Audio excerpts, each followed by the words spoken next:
Guys, everyone, hey, all you people there, listen to me.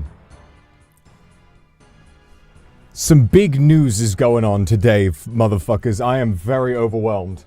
So, let me walk you through today, right?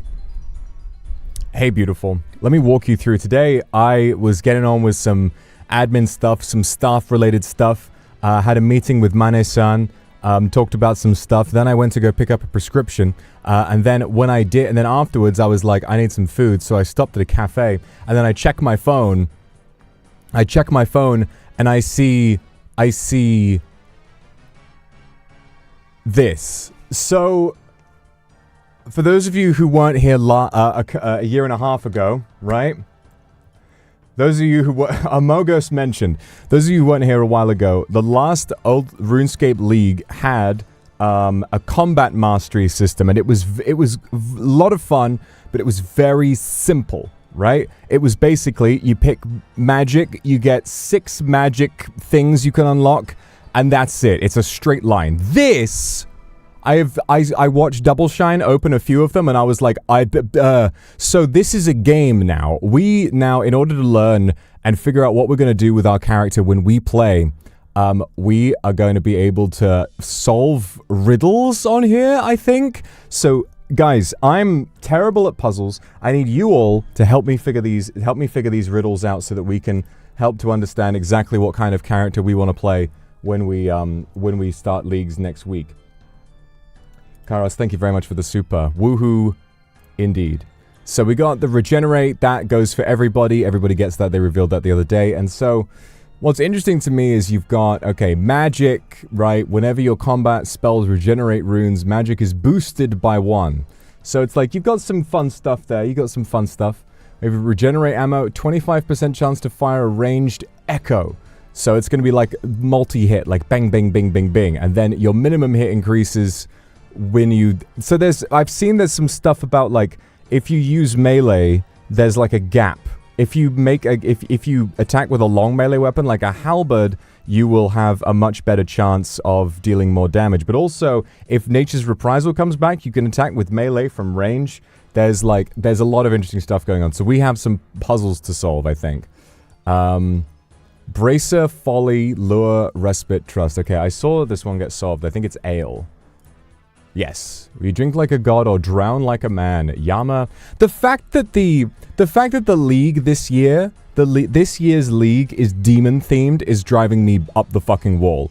The fact that it's they really made it for me. They really genuinely made it for me. Yama is just me, right? They put me in the game. Yama is like who I Yama is who I would be if I didn't have so much goddamn empathy. Kumaki, thank you very much for the super. On my birthday month! It's ridiculous. It's ridiculous. 5% chance to regenerate runes, ammo, and charges. Okay, that's fine. Alright, so we got melee over here. Let's try to... Because I've seen a little bit of melee already. When you have a shield equipped, you gain thorns. Whenever you're attacked, enemies will instantly be hit for 3. The effect can only trigger once per hit splat, and will trigger if you take 0 damage. So this... imagine you're like surrounded, right? Imagine you're in monkey room, imagine you're bursting, whatever it is. If you've got like a ward on while you're bursting to train magic, that's gonna do a lot of stuff.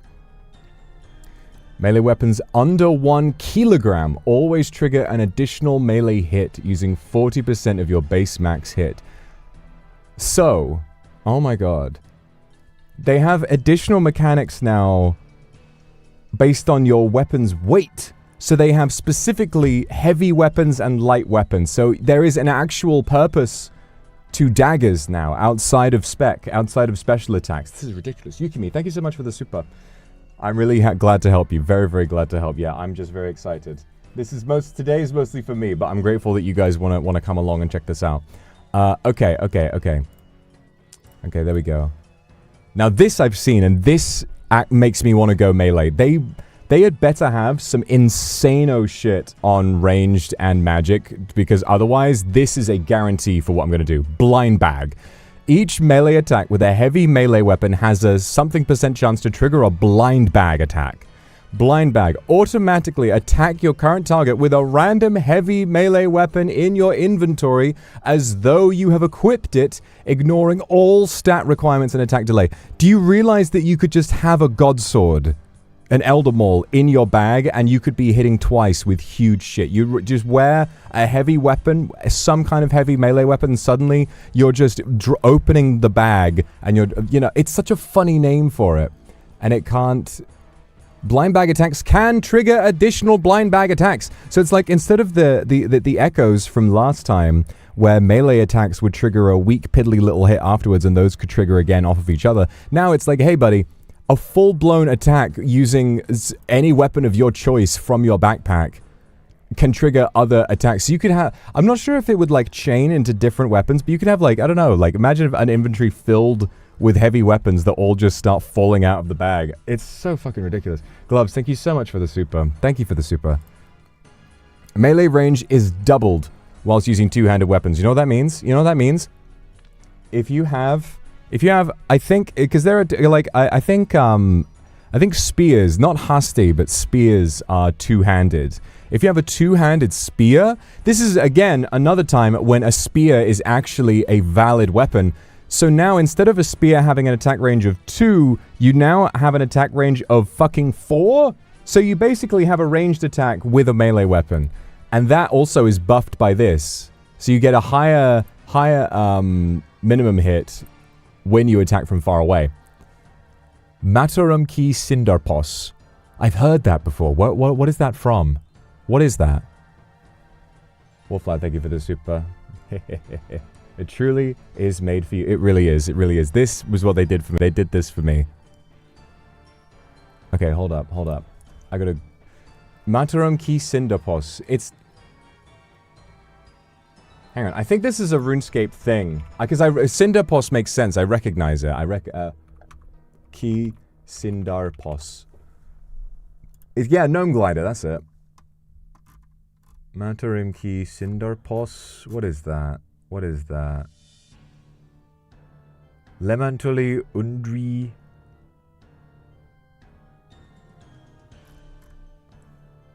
I don't understand. When I searched it, it came up with the Gnome Glider, but I'm struggling to see what that means. Cinderpos. Oh, Cinderpos is White Wolf Mountain. Okay, which gnome is on White Wolf Mountain?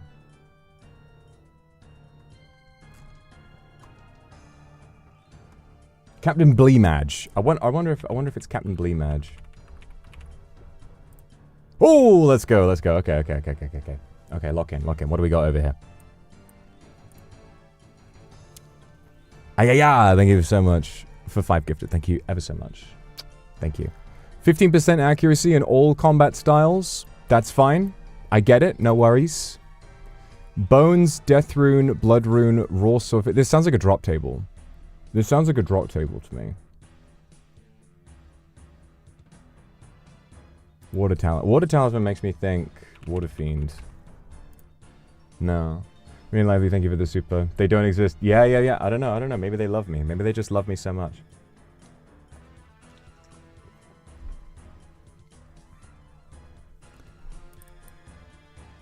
Brimstone Key, Bones, Raw Swordfish Coin. You know, Hellhounds, they drop a lot of... Hellhound, they drop a lot of... Shit. They drop a lot of clue scrolls. Maybe is Hellhounds plural? No.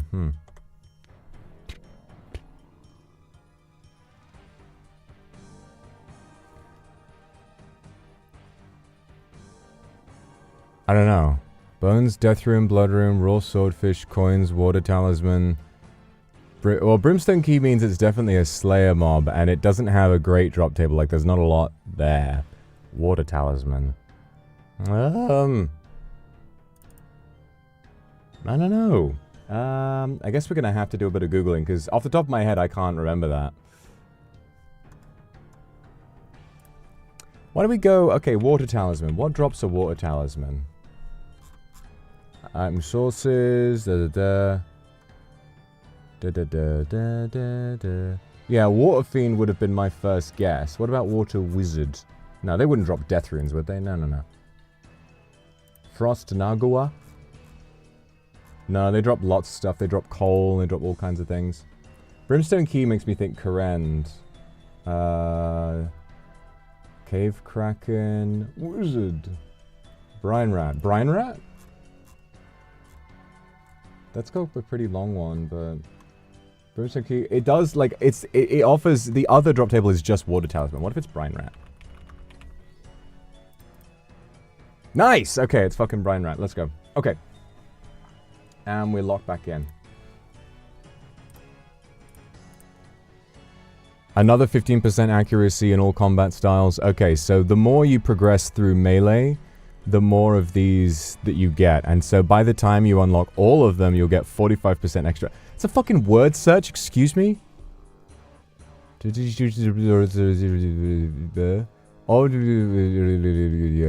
Vox! Look!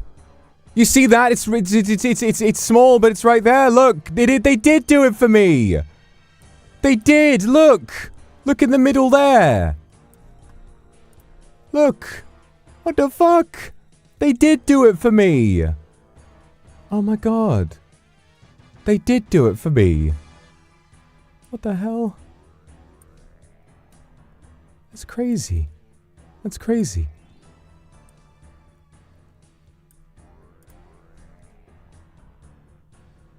All your words.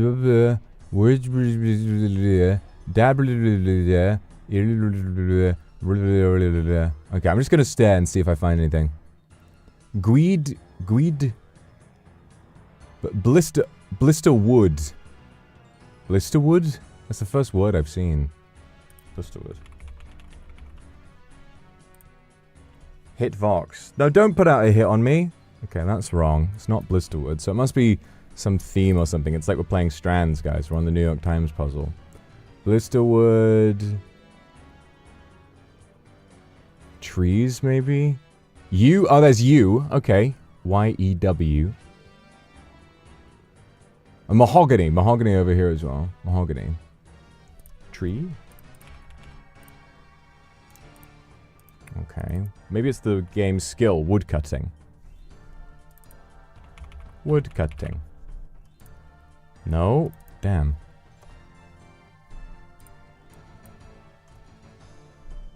Woodcutting. How about trees? Plural. Damn, what the fuck? Remember the logs? Can't read shit, sorry. Sorry, this is all very sudden for me. No, damn.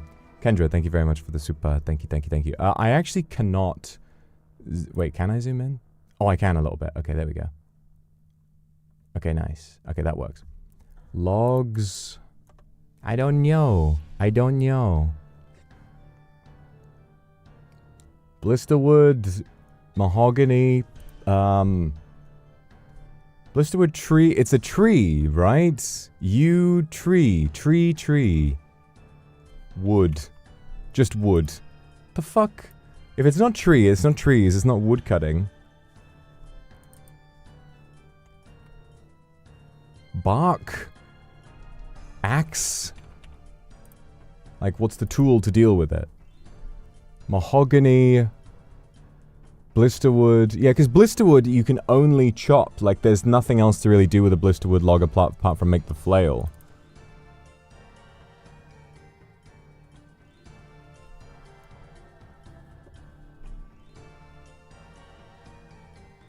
I'm confused. Mahogany, blisterwood, hardwood? No, because that's like... That's teak. And blisterwood is not a hardwood tree, at least as far as I'm aware.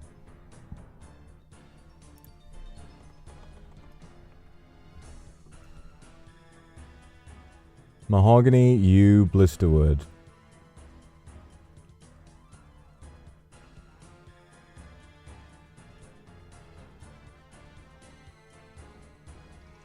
Wood, we've got wood going up here.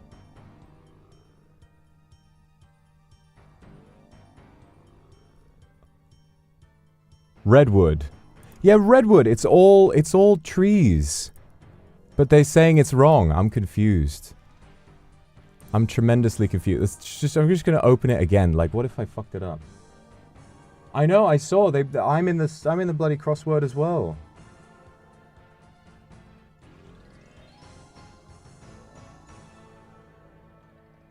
Blisterwood. We got Blisterwood. We got Redwood. Chop? Like, what do you do with them? You chop them? No. Cut.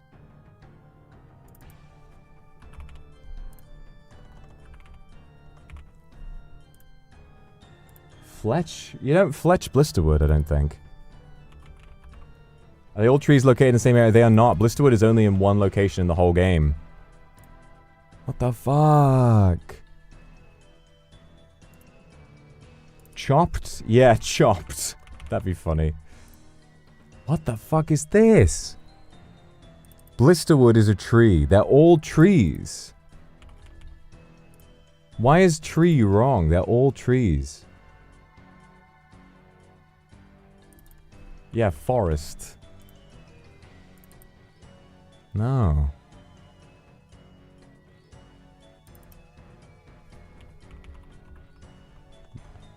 Oh, woodsman is the name. Woodsman is the name of a is the name of a relic. No. Okay.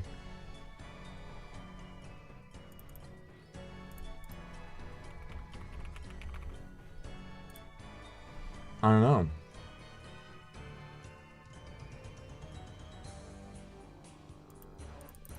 Yeah, maybe if there's one that's not there. Oak. I haven't seen oak. But oak is going to be hard to find. Such a small word.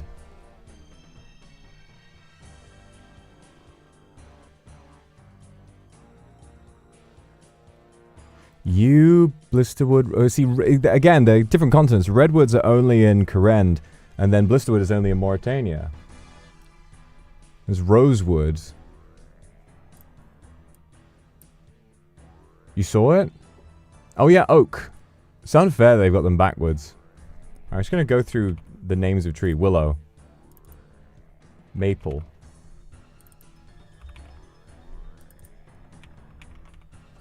Maple. Maple! Okay, fucking... Alright, fine. Maple.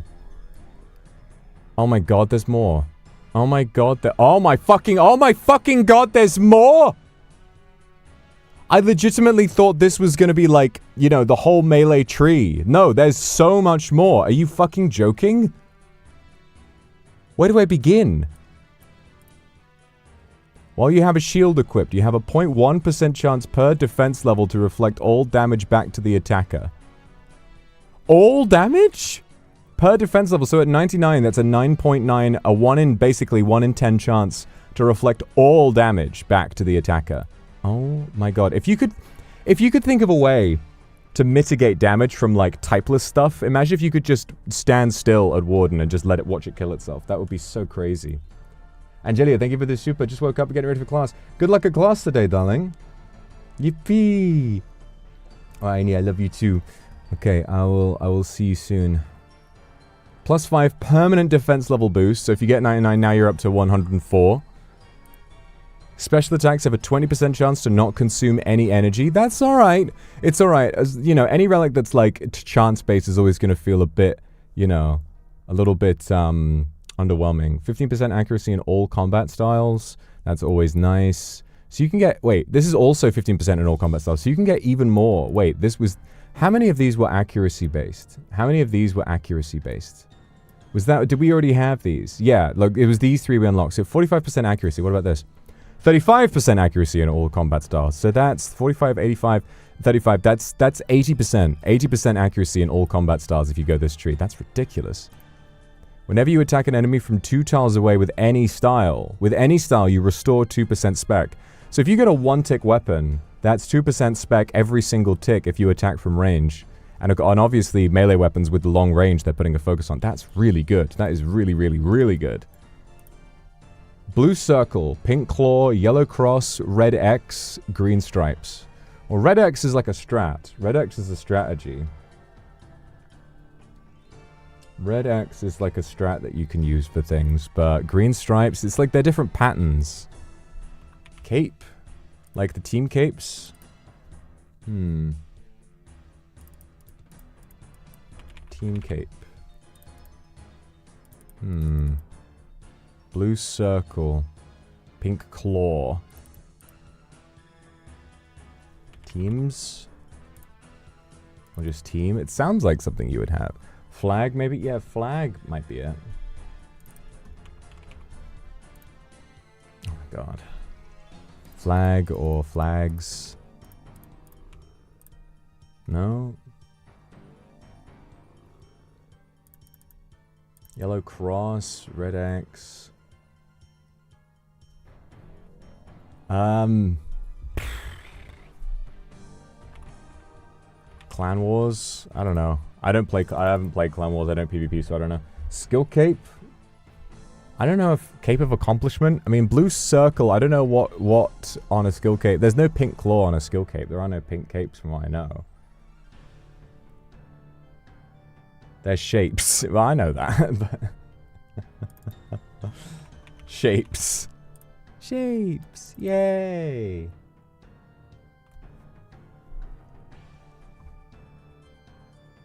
I don't know. Blue circle, pink claw, yellow cross, red X. Green stripes. Now, red X for menu icons does make sense.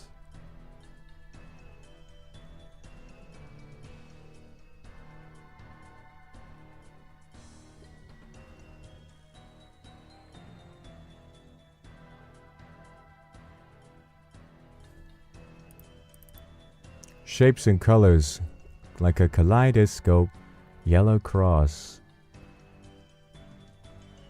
Like there's teams or something. Why do I feel like this is Barbarian Assault?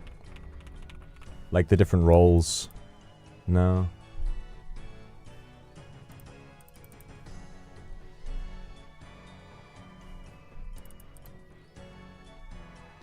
Yeah, red X is a strategy, but green stripes, yellow cross, nothing of the sort. You know, that's not a strategy that I'm aware of.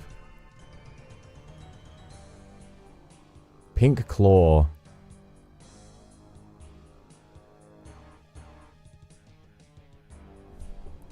Shirt? I don't know.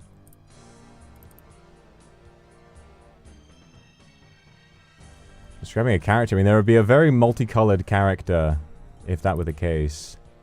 Now,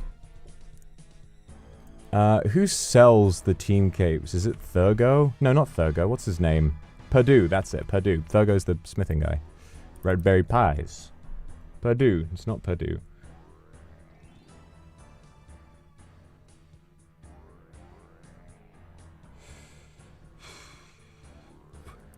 Green stripes. I don't know, clothing?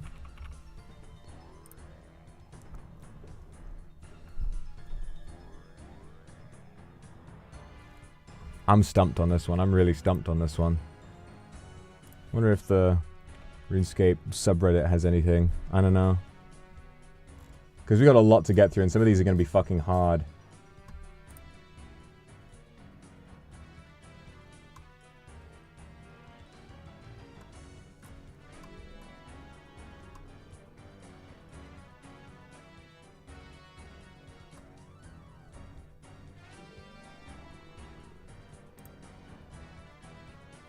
Compass?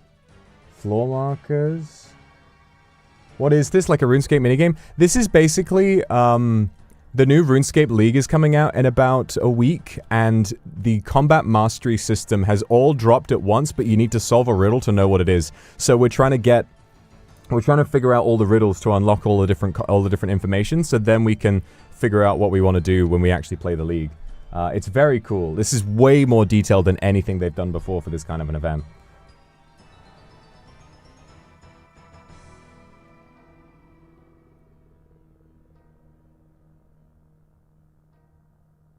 Okay, apparently, I've just found something. Apparently, it's just a set of numbers. What the fuck? Blue circle, pink claw, yellow cross, red X, green stripes. And it's just giving me numbers. Is that like the cost of the, what the fuck? That's weird. What even is the solution to that? What even is the solution to that? Like, how did they come to that conclusion? Is that like a... Is it like a cipher?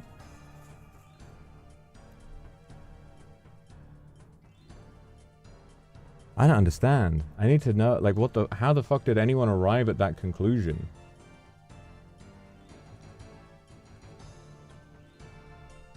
Okay, whatever, whatever. Taking one for the team, I'm sure someone will thank you. I'm sure they knew going into this that that one was going to take ages for people to solve. Okay, I don't feel bad about checking the answer online. 1% melee damage, that's it. 1% melee damage, but now we've unlocked this part further up. Okay. Attacking with a melee weapon or thorns has a plus 10% chance to heal you based off your distance between you and your target. Okay, so attacking with a melee weapon or with thorns. So thorns is interesting because with thorns, right, if we go back, thorns was whenever you're attacked, enemies will instantly be hit. So if you get hit from miles and miles away, this has a really good chance of healing you for a lot. So you might think it's like, oh, you know, with a halberd, I can hit someone from 4 tiles away or whatever it is. But if you hit if somebody hits you and the thorns hits them back and they're like sniping you from ages away, then you might get healed for quite a lot. So that's actually not as bad as it seems.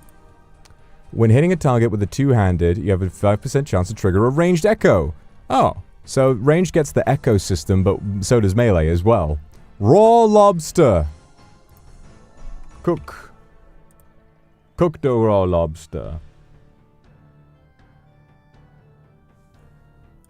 Okay, I want to tell you guys something. The one comment on Reddit that I saw that had the correct answer for the other one, they don't know what this one is. They don't know what this one is. Raw lobster. Raw lobster. What level do you need to be? I think it's like 40? It's like level 40? Nope. Oh my god. Oh my god. Raw lobster.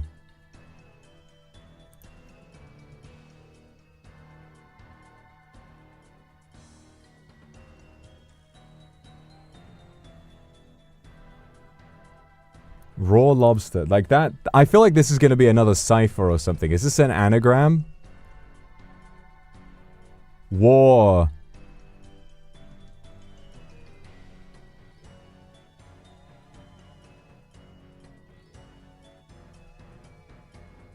Something. I don't know. This one, I have no idea. I have no idea at all.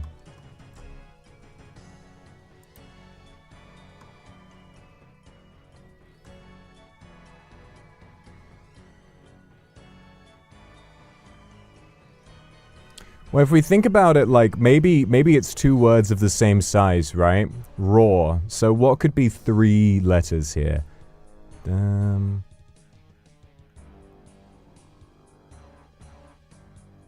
only one I could see is 2, like the word 2. So if we take those out...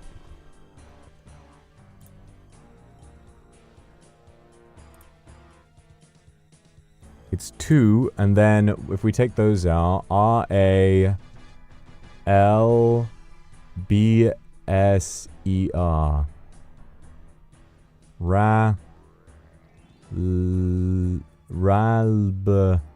Ralbs. Rab.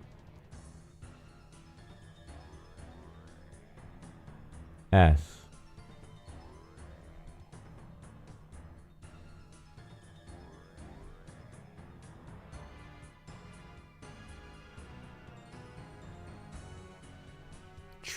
No.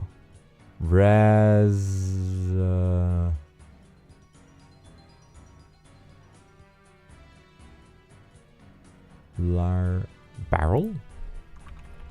2 barrels. You're fucking joking! You're fucking joking! Okay. I'm the anagram king. I'm the god of anagrams. All that for 1% melee damage. Okay, buddy. But then again, I guess we unlocked this. Okay. Attacks with a melee weapon can consume 5 overhealed hit points, if available, increasing your minimum hit on that attack by 5. There must be some rapid healing thingy going on here. There must be some way of rapidly healing so that you can overheal a lot. Melee strength is increased by 50% of your worn prayer bonus. I love shit like this. This is the kind of shit that gets you wearing different shit. This is the kind of shit that makes everyone's fashion in Leagues look different. This is why Leagues 5 was so good, where Meleeers had to wear crystal armor, and you had, you know, Rangers going around wearing fucking, Justiciar and all of that kind of stuff. 50%. So are we gonna, is this gonna be the, oh, what's the sun armor? Like the sun, the one you get from Colosseum. Sunfire Fanatic armor. Is this going to be the season of the Sunfire Fanatic, which is not really used in-game all that much because it's so expensive? It demands a level that stands alone. Its lair is untouched by swamp or shade. It does not tolerate crowds. It falls fastest to blue. Its prize whispers with 3 voices. Cerberus. Cerberus. What the fuck? No, that's Cerberus. It demands a level that stands alone. Its lair is untouched by swamp. Yeah. Does not tolerate crowds. You gotta fight it alone. Falls fastest to blue. And its prize whispers with 3 voices. That's Cerberus. Falls fastest to blue. To blue? That sounds like magic. Weakest. I guess Cerberus is weaker to melee. Falls fastest to blue. What is weak to magic and has 3 heads? Or 3 voices? Oh yeah. Well, no, Hydra is weak to ranged. Demands a level. It demands a level. I mean, Hydra has a high Slayer level. Yeah, fuck it, why not? Alchemical Hydra. No, it's maybe it's just regular Hydra?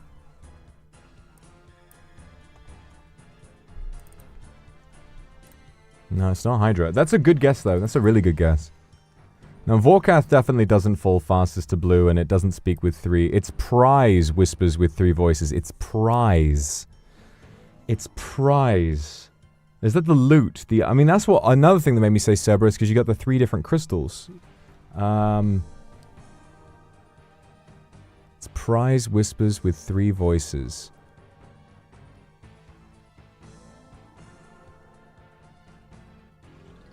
By swamp or shade. Oh. Araxor? No, because I mean, you need 3 pieces to make the Noxious Halberd, and, you know, something about swamp and shade made me think Mauritania.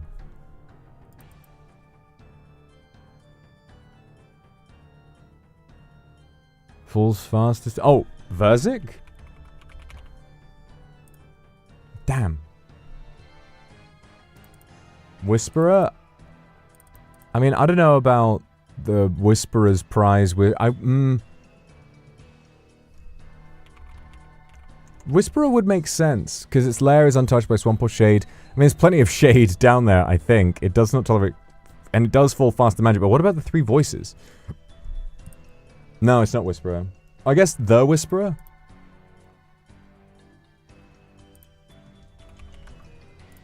No, it's not the Whisperer. Its prize whispers with 3... I feel like this is the biggest clue, because that's loot, right?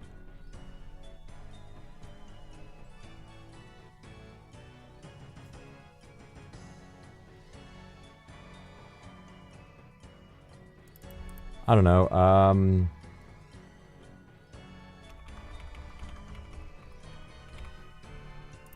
No, it's not Doom. Corp.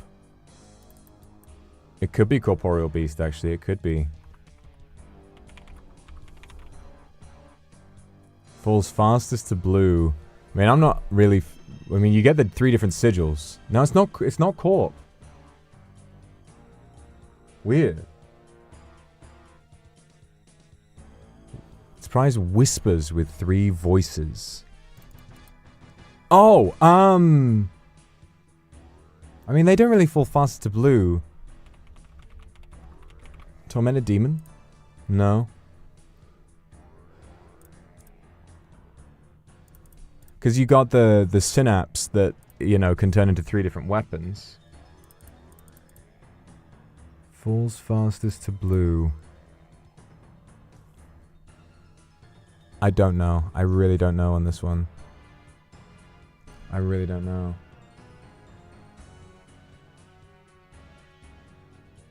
Plural? I don't know. I don't know.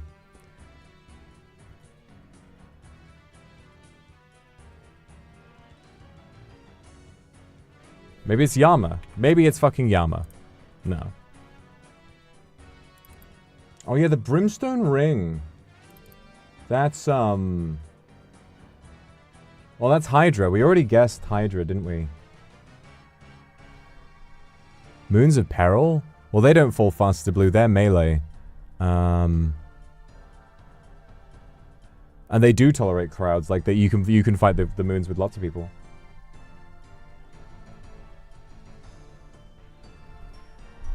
It's like a singular. It. Swamp as well makes me think it's like Mauritania.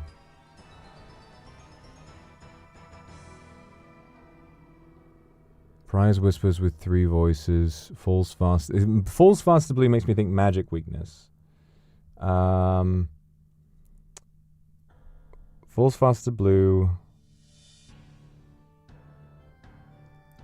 Prize whispers with 3 voices.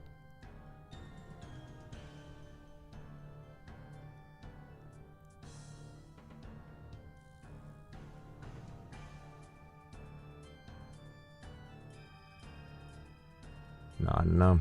I don't know. I wonder if anyone else has figured this one out. Yeah, they don't know that one either. Reddit doesn't know that one either.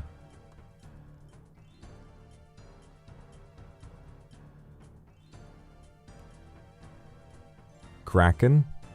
Hunlif?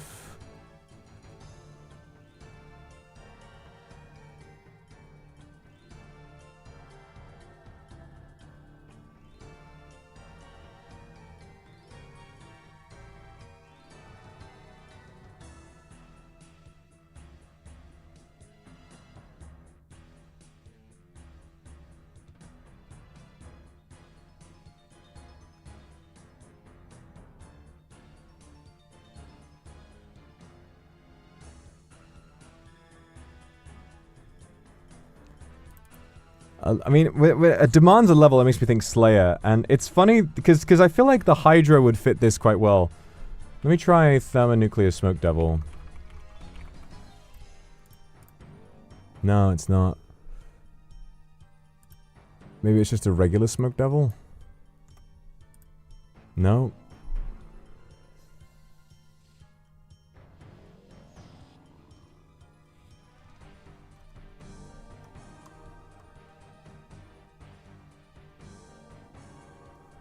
Well, its lair is untouched by swamp or shade. I mean, Zulrah literally is in the swamp. That's a good guess for a lot of the other stuff. Like, falls fast to blue, you know, Zulrah's weak to magic. That does make sense. Water. Is there something that has a water weakness? Oh, that's completely changed the game up now. Oh, dear. Anything that has a water weakness. Falls fastest to water. That could be water spells.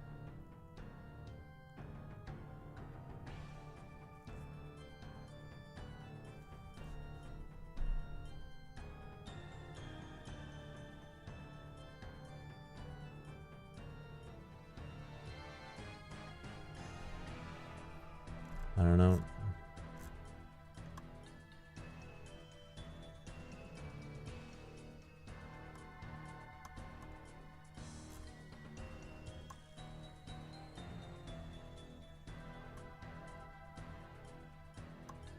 I have no idea.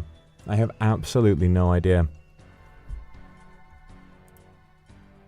Abyssal Sire actually is not... I don't know, fuck it.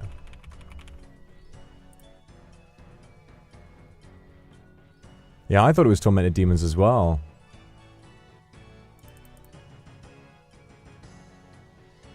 It's not definitely not Leviathan. Leviathan is weakest to ranged.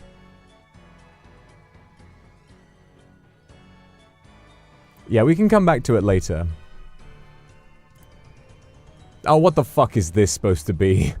What the fuck is this supposed to be? Okay, I'm not solving that myself. We can ask other people for help with that. Is it like a sequence? You got 100,000, 200,000, 400,000, 700,000. It seems like it, like, is it doubling? No, it's not doubling. Is it adding? Is it the Fibonacci sequence, like it's adding the previous number? It seems like it's a, hang on, 1210, 4211. No, because this is larger than this.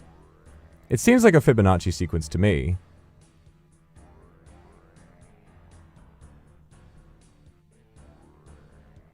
No, that wouldn't make sense. Like 1627, no, that's not Fibonacci sequence. Well, I guess if this, then this could be, that could easily be like this plus this. And then this looks like this plus this. And then this does look like, no, not quite.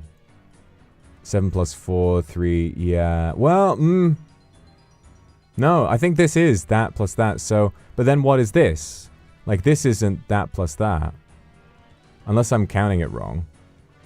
No, this is 7 digits and that's 8. Like, this skips up to 8 digits out of nowhere. These are all 6 digits, then this one goes, like, shoots up to 12 million, and this one's back down to 1 million. Like, what the fuck? Maybe there's, like, something else going on here, but I don't know.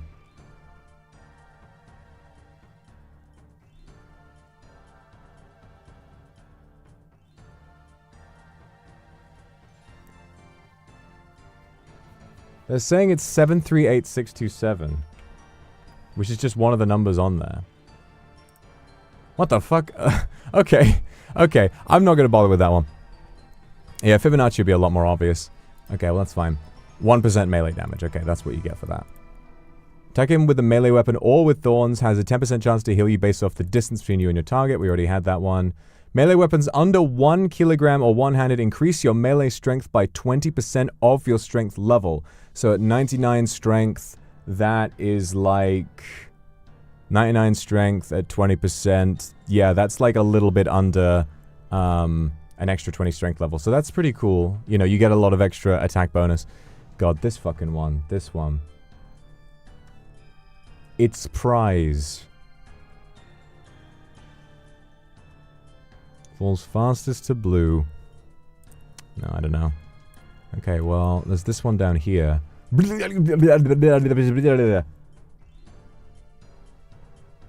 the fuck? Huh? This is another fucking cipher. That's another cipher.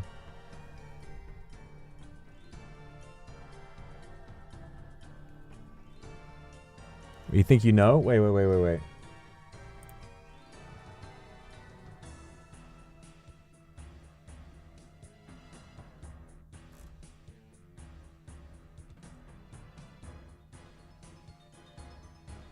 When I typed tormented demon, I used the plural both. Tormented. Hang on a minute. Tormented demons. Maybe? I think I used a plural. No.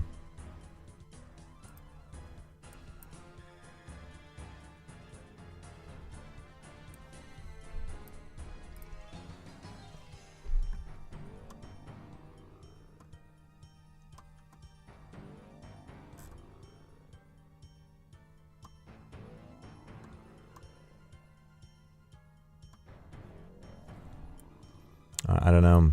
Smoke devils? Maybe. Oh shit, that was it! Smoke devils! And it's another 1% melee damage. Alright. Oh my fucking god, there's more?! Oh my fucking Jesus Christ, there's more! Oh my fucking god, there's actually more. How the fuck is that? Look at the size of this. Look for 1 second at the amount. Reminder, in Leagues 5, it was 1, 2, 3, 4, 5, 6, and that was it. You just got one straight line. Look at the size of this. No wonder they don't have any additional. They've only got one new Echo boss. This is where all the work has been going. I mean, a good thing, good fucking thing too. Holy fuck. All recoil and thorn style effects deal additional damage equal to 1% of your total defense bonus.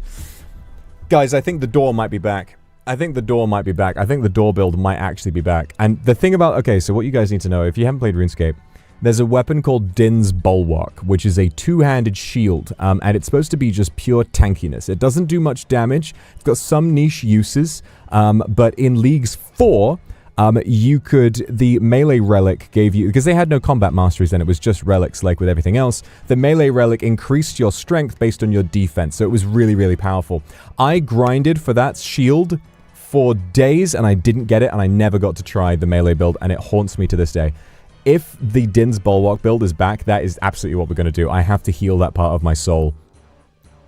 Melee weapons under 1 kilogram, attack 1 tick faster. That is really good. You could have fucking 2-tick ham joint, or like 3-tick daggers or whatever it is. Or I think there's a 3-tick dagger or as a reward from one of the Echo bosses, so then that's a 2-tick. For each unique heavy melee weapon in your inventory, your blind bag trigger... Oh my god, it's true. Up to a max... So if you carry 5%, you have a higher blind bag chance. So yeah, you have to carry loads and loads of different weapons. Each unique heavy... So this is rewarding you. It's rewarding you for checking out and carrying loads and loads of different types of weapons. That's... it's gonna... So if you're melee, you want to go Asgarnius, you can get like all the different god swords and carry those around. This is so sick. This is so creative. Ichiko, thank you so much for the gifted, sweetheart. Thank you. Oh my god. Your maximum hit when attacking with a melee weapon is increased by 4% and an additional 4% for every 3 tiles between you and your target. So for every 3 tiles, you get an additional 4%. Maximum hit when attacking... I wonder, how much can you increase the distance with melee? Surely there's a way of it, because there was one that like got it up to from 2 to 4. But it's every 3 tiles of distance, so this only is 8%. Maybe, could you get a melee thing that, like, increases the melee distance by, like, an insane amount? All attacks have plus 15% prayer penetration up to 100%. So you can get full denial of any prayer. 30% chance to regenerate runes, ammo, and charges. So we saw that yesterday. That was announced yesterday. That was the only one they showed publicly, apart from the other 3, like, the basic ones around here. Oh my god. Move. Okay. What is this? All attacks have prayer penetration. Whenever an attack deals 0 damage to you, while either a 2-handed shield or an offhand is equipped, you're healed for 2, and whenever an attack deals 0 damage, while either a 2-handed shield or an offhand is equipped. Okay, they're specifically saying, get the Din's Bulwark, or an offhand is equipped, you're healed for 2 and restore 2 prayer points. That is really strong. Restore prayer every time you're hit with while you're wearing a shield. Finally, fucking 2-handers and then sword and board is actually good again. And then more... So 45 prayer penetration from the end of this. Okay. What the fuck? In my haste to help Colwyn, I fear I may have betrayed my intentions to Mother. The crystals, the beast below, science. Mortariums finally caught some eels. Explosive potions can be used to instantly destroy a barricade. Bones can be obtained by killing creatures found on the island. A fearless woman, even at such a worthy age. Garak was no dragon at all. Who in the fucking shit? What are they talking about? Bones can be obtained by killing creatures. Explosive potions can be used. Mortariums finally caught some eels. The crystals, the beast below. Eels. Garak was no dragon at all. I don't know what Garak is. Like, Garak... Isn't that the final boss from Dragon Slayer 2? That's Galvek. Galvek. What the fuck is Garak? In my haste to help Colwyn, I fear I may have betrayed my intentions to Mother. The crystals, the beast below, science?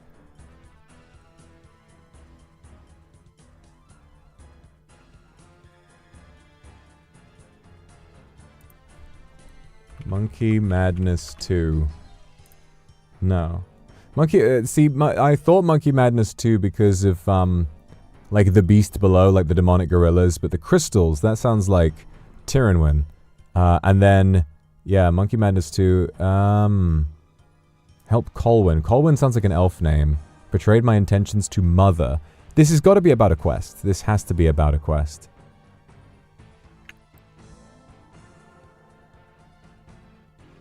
And where can you catch eels? Eels is in, Now, Explosive potion can be used. This sounds like either Soul Wars or Castle Wars. A fearless woman, even at such a worthy age. Betrayed my intentions to mother.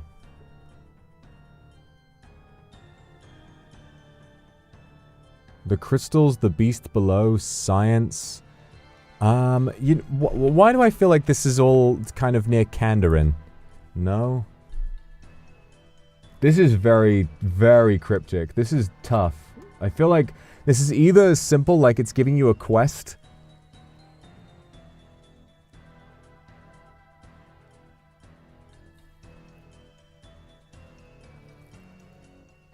That moment.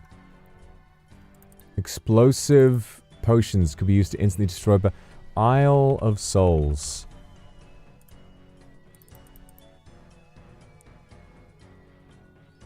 Because sometimes the puzzles in this game are like impossible to solve yourself. You know? Oh yeah, recipe for disaster? That might be right.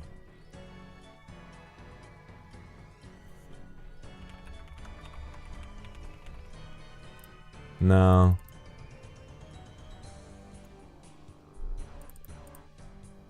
I'm gonna check what the other ones... I'm gonna check what the other ones say. My brethren drops what I hold. I drop what my brethren holds. Who am I? This is something where there's like a big boss version of a smaller mob. Oh! It's Obor! No way. Because Obor drops the club, and all the hill giants also have a club, but you kill the brethren, the other hill giants, for... you kill the hill giants for a key. Maybe... Briar Fighter? No way that's not what that is. No way. My brethren drops what I hold, and I drop what my brethren holds. That's got to be either of those two. Which other bosses do you need a key to kill? Because Obor and Briar Fighter are the main ones.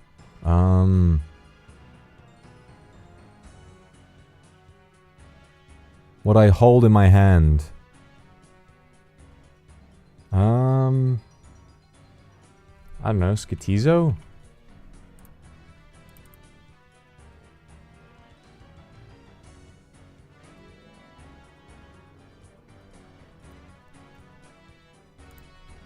We're back to guessing fucking bosses. Oh.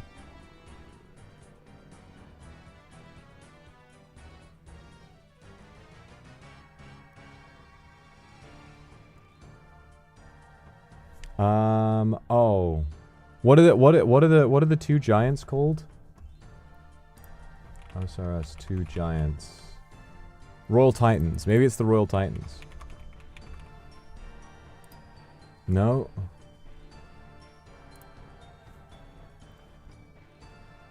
My brethren drops what I hold, and I drop what my brethren holds.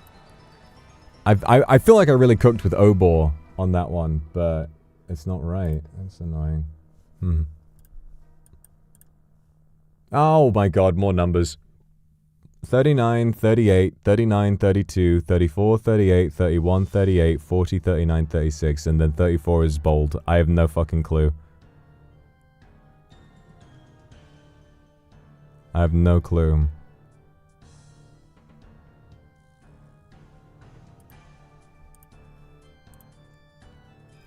The bold seeks the bounty.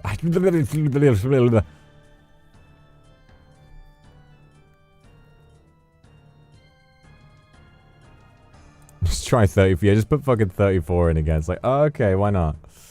Nah, I didn't think so. I think the further in you get, like the closer to the edge you get, the harder they get. Oh man. Can you imagine we solve these and it keeps going, like there's more?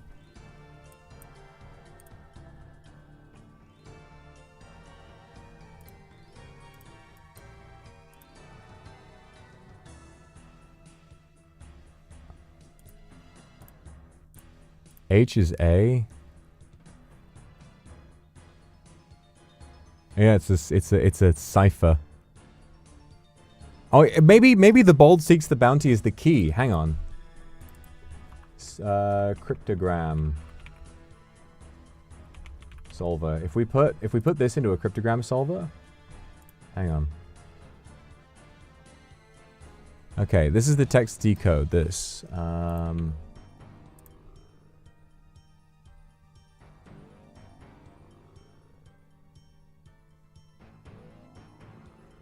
Is there no, like... Okay, well, this one I found doesn't even give you the option to put in a cipher key.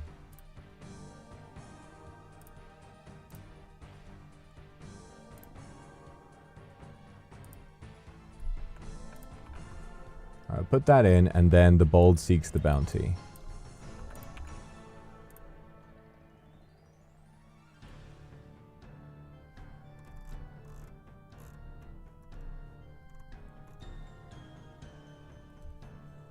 Okay, it's not really come out with much of anything. There was one where the first word was sight. Faith, thank you very much for the super. Yeah, of course. No, it's very, very, very gorilla, this one. Caesar cipher. Yeah, that's it. Caesar cipher.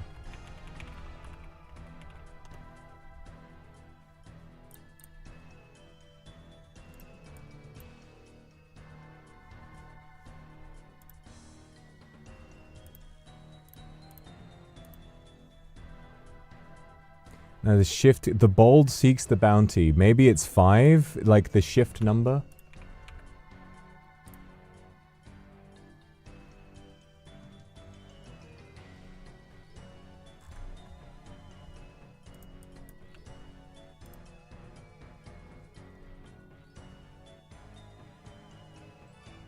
No, it's coming out with nothing. For the brethren thing. Oh yeah, maybe.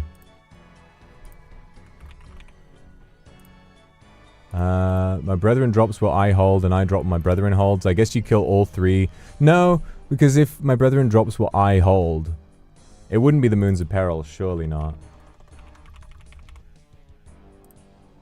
No.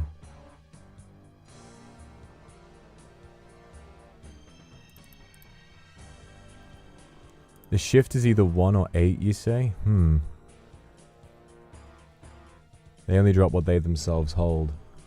My brethren. See, it's who am I? Like, I think it's talking about a boss version of a smaller monster. And this is why I thought Obor. Right? Alright,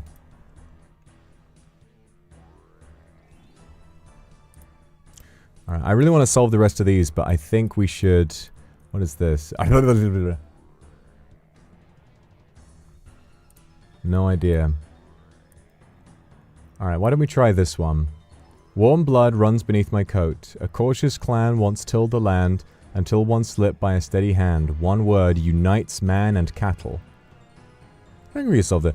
Warm blood runs beneath my coat. A cautious clan once tilled the land until one slipped by a steady hand. One word unites man and cattle. Okay, I've been doing a lot of zoology research recently. I'm gonna say mammal. You're actually fucking joking. Okay. So we're looking into... So this is magic now. Sorry, I need water. Because one word unites man and cattle, like they're all mammals, so I figured that would be it. Alright, so there's a different one for each rune type. Okay. Whenever your combat spells regenerate runes, your magic level is boosted by 1 for 30 ticks, and it keeps going. It cannot exceed 10 magic levels, but the duration gets reset. Whenever your combat spells regenerate earth runes, your defense is boosted by 1 rune. By 1 per rune. Okay, so you get... your defense level is boosted by 1 per rune regenerated. Okay, so you can boost your defense. This one doesn't look like it has a maximum. So whenever you regenerate earth spells, okay. Whenever your combat spells regenerate fire runes, the damage of your next spell hit is increased by 1. Whenever your combat spells regenerate water runes, you're healed per rune regenerated. And whenever they regenerate air runes, you have a 15% chance to restore 1 prayer point per... Oh, prayer on air runes. I mean, air runes you're using on everything. So that's really useful. I am not a serpent's temptation. I am not for wise men. Like my cousin, I barely have rhyme or reason. I am not made of leaves. I am not gifted with protection. I do not sit in the base of your hand. I'm not as fierce as a fire breather. I'm not a serpent's temptation. I am not for wise men. I'm not made of leaves. I do not sit in the base of your hand. I'm not as fierce as... I have no fuck... This is not giving me much of anything at all.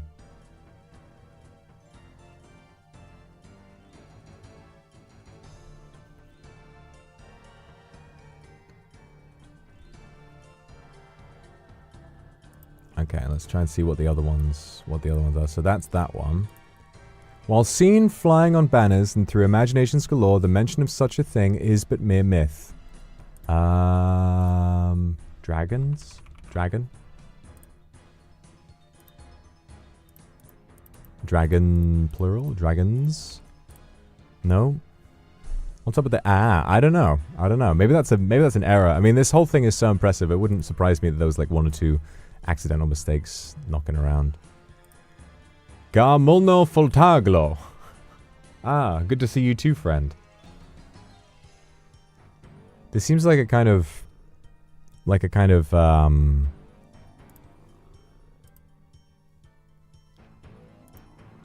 unicorn? Oh, maybe it is a unicorn. Seen flying on banners. Unicron. Unicorn. No. Maybe flying on banners. Maybe griffin or like yeah, maybe a griffin. But there's multiple spellings of griffin, so we'll have to try them both. I've tried griffin as in the mythological beast, and then griffin as in Peter. Griffin. No.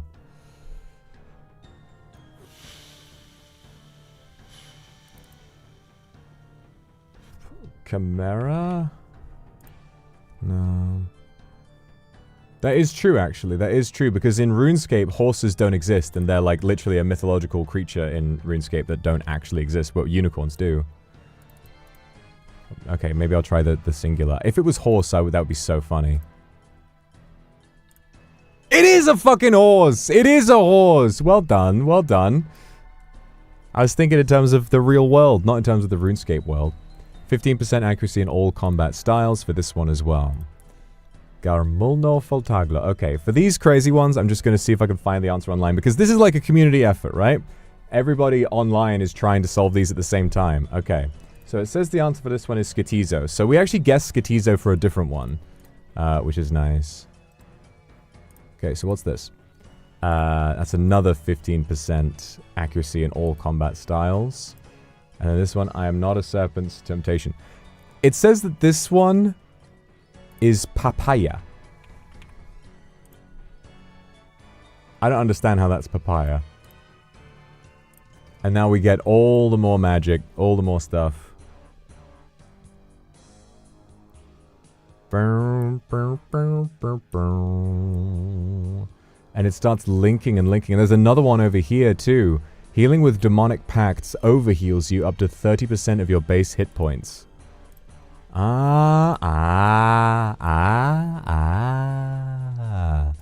we go. Okay. Alright, let's see what's happening with this. 15 permanent defense level boost. 30% chance to regenerate runes and ammo. So that 30% is in each different section. So if you wanted to go tribrid, you could kind of grab one from each, but I think that you'll only have enough points to get through a few of them. Okay. I wonder if unlocking these is going to be tied to combat achievements. I don't know how you're going to be unlocking these. I don't know how many of them you can unlock overall. It would be nice if they let you, like, you know, if you could unlock one for a relatively challenging set of, you know, challenges in the game, and then if you wanted to unlock all the rest of it, you could, but it would get obscenely hard. It'd be nice to not have to make multiple characters again and just focus on the one. Healing with demonic pacts overheals you. Defense level. Accuracy. Okay, let's have a look at some of these. Whenever you regenerate charges from a powered staff or wand, also regenerate 1 earth rune. So any regeneration causes you to regenerate earth. Powered staff or wand, fire. Okay, so that seems to be all of these. Yeah, air. And so if you get all of those, you're literally regenerating every single elemental rune every time you regenerate anything from a powered staff or wand. That is really, really strong.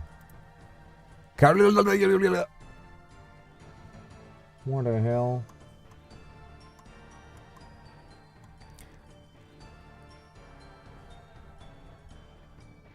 And to Path of Exile. I've seen some comparisons to Path of Exile, yeah. And the funny thing is, I think the League's mode was inspired by Path of Exile in the beginning as well.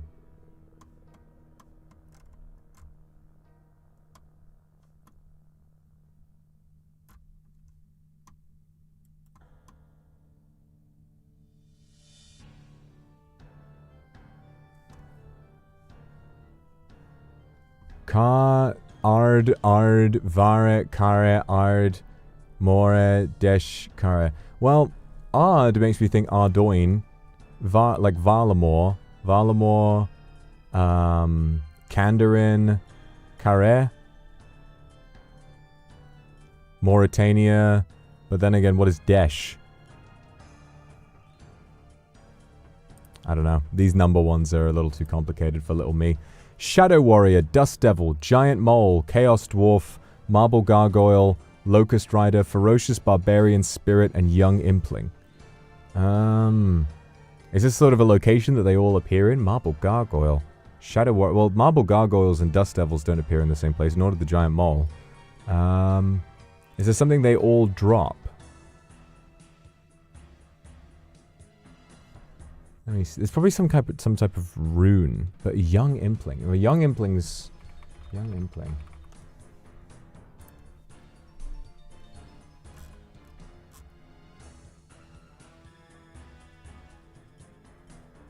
Shadow Warrior. Why am I thinking Pure Essence? Locust Rider. Let's try Locust Rider.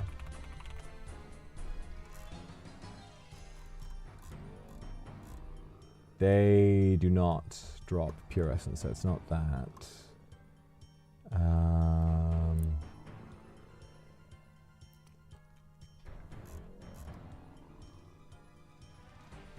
Steel Nails, Defense Potion, Mithril Bar. It could be Mithril Bar. Mithril Bar. I reckon it's Mithril Bar. Let's fucking go. Come on. 1% magic damage. Bonus is multiplied by Tumekan Shadow special effect. God, I'm gonna have to make a load of different I'm gonna have to waste my whole fucking life playing this, aren't I? Attack rate with combat spells in a spellbook is sped up by however many ticks, and it cannot be reduced below 2. So if you use the spellbook for spells, like elemental spells, then it's sped up by however many ticks. Okay, that's exciting. Attack rate with powered staves is sped up by 3 ticks! All one-handed power staves have their max hit reduced by 8. Max hit reduced by 8 is a lot, but sped up by 3 ticks. So now you have 1 tick trident, and the Tumekan Shadow is back down to 2 ticks. Okay, nice. Nice. The fuck? What is this? That's the RuneScape map, but what are these X's? You've got Piscatoris, that's Gwyneth, I think. That's... Port Phasmatis is up there. Slep is like around here. I don't know what's there. That's Vorkath. Are these the locations of dragons? Are there dragons at these locations? Because that's Vorkath. Vorkath is there. I don't know about this, though. I think Araxor is closer to here. And that is... Karamja. No. What is that? I don't know. That's Mauritania. Is that... I don't know. Yeah, you got Adi there. Port Sarim. No, that's the desert. That's the desert. And there's nothing there. What about the Wildy? I don't think there's not a dragon up there.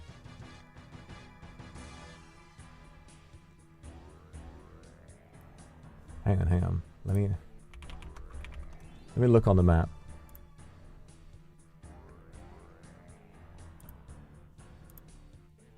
Okay, so Karend is not involved. Okay. So Mihud is up there. There's like a bell. What about... so that looks like Baxtorian Falls or the coal trucks? That does look like... Well, that looks like Baxtorian's like shrine. Okay, what about in the middle? It's like directly north of Mudskipper Point. That looks like the Dwarven Mine. Dwarven Mine. The Dwarven Mine, the coal trucks, or... Is it the coal trucks, or is it... I think it's like Backstorian's shrine. And then you've got... What is Gwyneth doing as a part of that? Oh, I don't know. These are like... Are these like the locations of the different elf clans? What's up there? That looks like... Mage Arena, maybe? No, that's Weiss. What is that big... Oh, I've not been up to that location in too long. That looks like a... Like the castle from the end of that one quest that the Majorat makes. I don't know, I haven't played RS3. Alavis Estuary with like Hunter next to it. Oh god, I don't know. I don't know what the point of all of this is. They're all places. Mining areas? No, you got... There's like skilling and stuff near them. Dwarven Mine. Coal trucks, that has... You know, there is mining spots on all of them. Maybe it's coal. Because the Dwarven Mine, you can mine coal. Now, the only thing is that one in Mauritania doesn't have anything to be mined, so I don't know if it's that. But all the other ones seem to. Yeah, Pirate's Hideout, there's a bit of that. And then the island Grimstone that also has mining coal? Coal ore?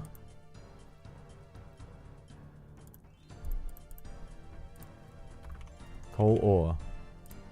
No. Now, Runite rocks are in the resource area, but they're not over there. And Runite rocks certainly wouldn't be sat around in the middle of Mauritania. But again, there's like, all the other ones have mining on them. They all have a mining symbol apart from the Mauritania one. Unless I'm looking at it wrong, but I really don't think I am. I really, really don't think that I've gotten that wrong. Unless there is like a dungeon bit. Hang on, I need the interactive map so I can actually click on it. OSRS map viewer. There we are.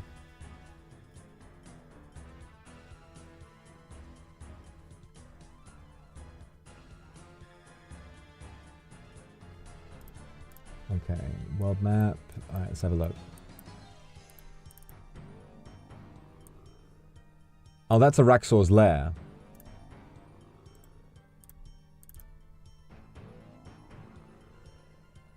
That's Araxor's lair. Okay, and then the island up there. Like above. It's not Vorkath. Oh wait, there's another... Okay, they're dungeons. They're all dungeons. Yeah, that is... okay, well that little dungeon is in the Wilderness Agility course. Are they ladders? No. Dungeons?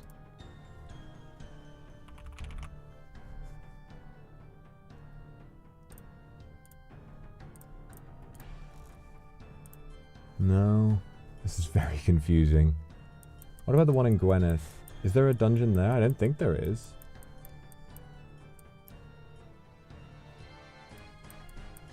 No, there's not.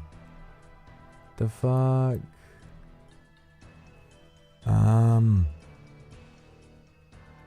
Okay, the Gwyneth one is really throwing me off.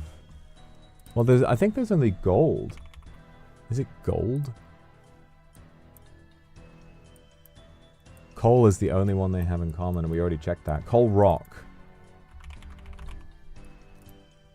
Coal rocks.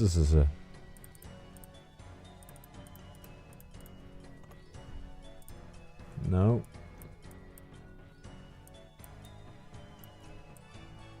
Okay, so that is... Yeah, directly below there.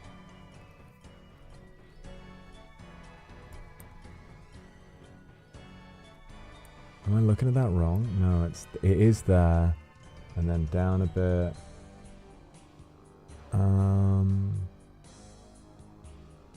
No, I have no idea. I feel like this is a lot more... This is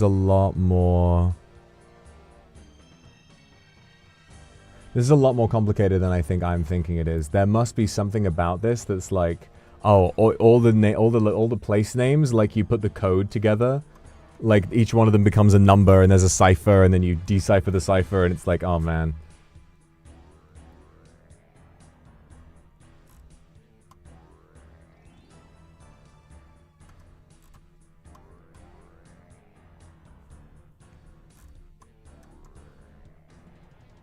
Yeah, I have no idea.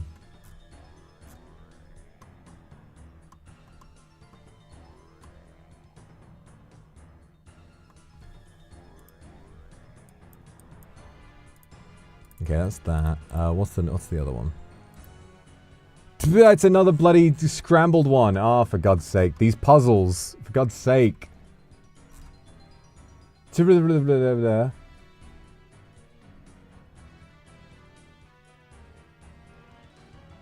No, I have no idea. Apparently this one is Theater of Blood. We'll take that. I just want to find out what these are. It's still the craziest thing to me that once you unlock it, like, suddenly there's even more. I genuinely thought that when we were, like, at this level, I was like, okay, that's it. And then suddenly more of it starts coming out. I'm like, no fucking way. No way. I don't know if... Has anyone solved the, Has anyone solved the, like... There are some of these that are just so cryptic, I have no idea. Dash, it's fully solved. Oh, man. Yeah, how has anyone figured any of this out?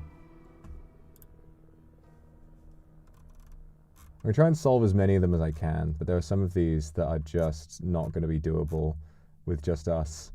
You know, with just you and I.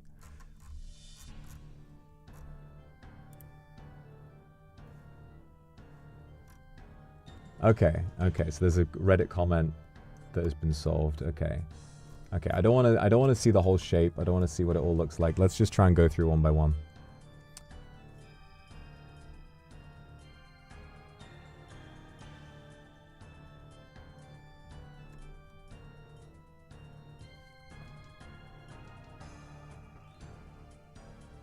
All right, the one above, is that a blood rune? That's a water rune.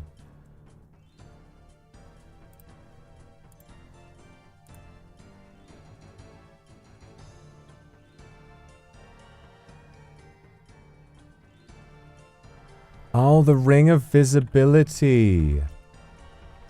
That makes sense. That actually makes so much sense because there are things like in Galerial's Shrine, you need that in order to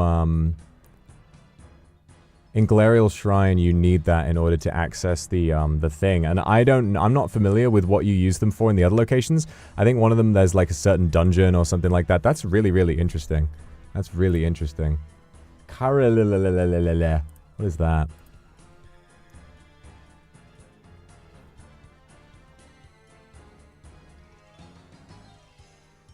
Left the shield. Okay. We already got Mithril Bar. Car 3. Majorat. How on earth is that Majorat? I have no idea. Oh, are these the names of the different Majorat?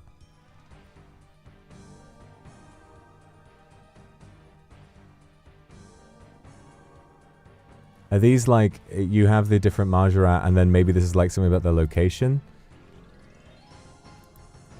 Maybe. Wow. I love that the earlier ones were doable and then they got harder and harder and harder. Okay, here comes the next section. Here comes the rest of it. Oh my god. Oh my god. And so what's really interesting is you see this. You have this linking section here. So if you really wanted to, you could have a build where you get mostly magic, but then you come over here and you grab thorns as well. You get the thorn stuff. Like with all this for recoil deals additional damage equal to 1%. So if you wanted to go for like mage tank, that's doable. That's actually possible. Or if you wanted to go for heavy weapons with range, that's also possible. Air spells deal 7% extra damage for each active prayer. Hang on. Hang on. I want to stress, how many prayers can be active at once? Many, I think. You can have like 4 or 5 prayers active at once. So if you went for a prayer bonus thing,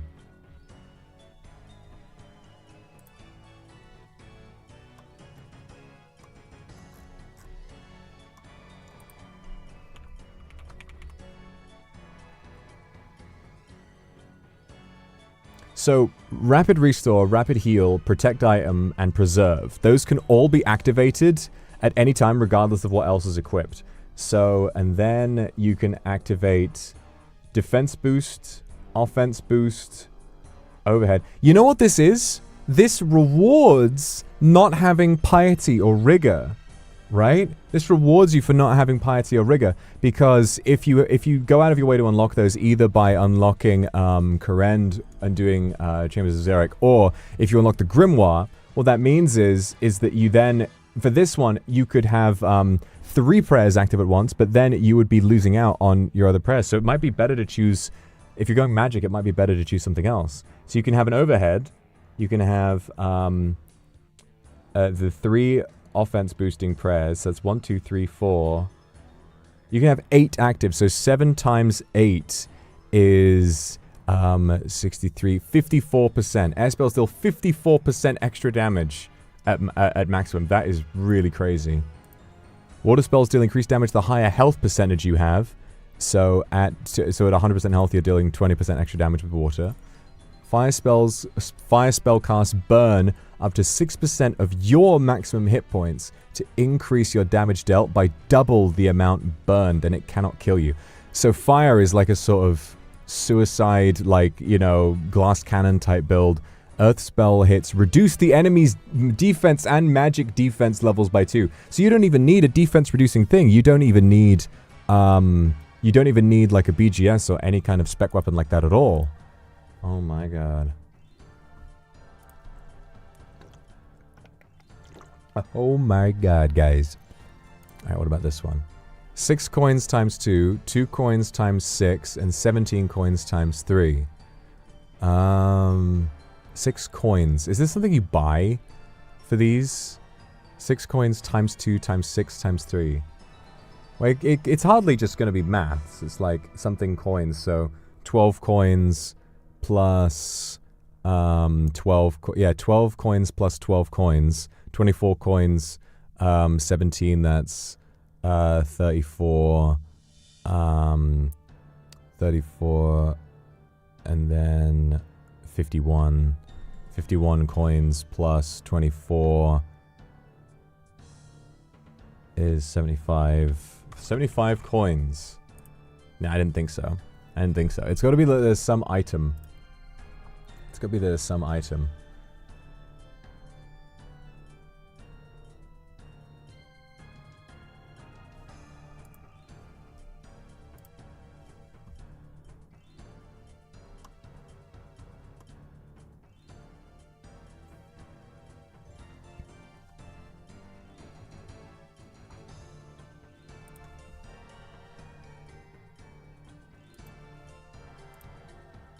Below in a chamber of time, how many metal domes rest on frozen figures? I mean, I'd have to log in.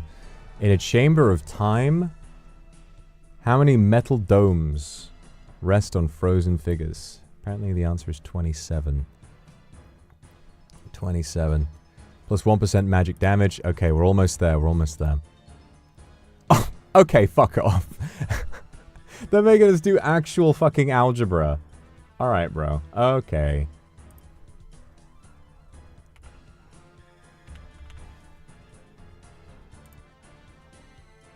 Nah. Okay, more 1% damage. Blah, blah, blah, blah. Lost souls, not quite right.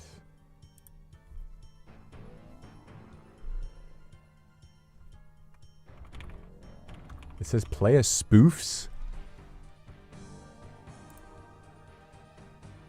I don't understand that one. Okay, so you keep adding magic damage. So I guess these ones are here to like kind of bridge the gap between the really powerful effects. It says the answer to this is Floria's Fashion. I can only imagine that that's basically that it's like there are 2 items worth 6 coins, there are 6 items worth 2, and then there's 3 items worth 17 in this specific shop. But I never would have figured that out. And there we go. Oh, and now we get the big ones. Now we get the big... Oh, there's so fucking many. There are so many things to unlock. Just for magic alone. Oh my god. Oh my god. Air spells have a 1% chance to max hit for every 1 prayer bonus. This chance is doubled against enemies weak to air spells. Oh my god. Oh my god. A 1% chance to max hit for every prayer bonus. What is the OSRS max possible prayer bonus? Could you guarantee max hit? The maximum possible prayer bonus... It seems it's 64? You could max hit. You could literally, like, get a 64% chance to max hit with every air spell. And that chance is doubled. So as long as you just hit a flat 50% and you're going against an enemy weak to air spell... Oh my god. Water spell hits bounce back to you, healing you for the 60% of the damage dealt to your target. That is really good. That is insanely fucking good. Fire spell hits, apply 1 burn, and bounce to up to 2 nearby target. Oh my fucking Christ. With Fire Surge, that's going to be insanely strong. Earth spells deal an additional flat damage based on your current defense level. So yeah, Mage Tank with Earth spells is possible. This adds so much flavor. This adds so much flavor to the game. Oh my god. Shadow spells now count as Earth... Shadow spells now count as Earth spells. Blood spells now count as Fire spells. So blood spells apply burn, heal you, and do the bounce effect. Oh my god. And smoke spells now count as air spells. And the ice spells now count as water spells. So using Ice Baraga, water spell hits bounce back to you, healing you for 60%. Okay, so you are basically, you might not even need a prayer on if you're ice barraging. Even if you're getting hit for all that damage, because this is healing you for so much. Oh my fucking god. Well, magic seems really interesting, but... Magic seems really interesting. Like, magic, there's so much flavor here. The fact that each different rune type... It's all about elemental spells. Each different rune type does something unique. And you can basically be, you know, utilize the different elements to tackle different things. That's so fun. I'm still really fixated on melee for the most part. God, I gotta know what this was.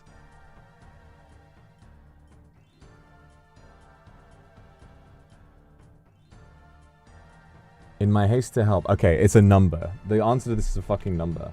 1395473. Apparently, that must be some code or something that's like... 1, 2, 3, 4, 5, 6, 7, Lamau. There are 7 numbers here, so I guess... Is it the number of capital letters? I don't know. No, because there's one. I don't know. This doesn't make any sense to me at all.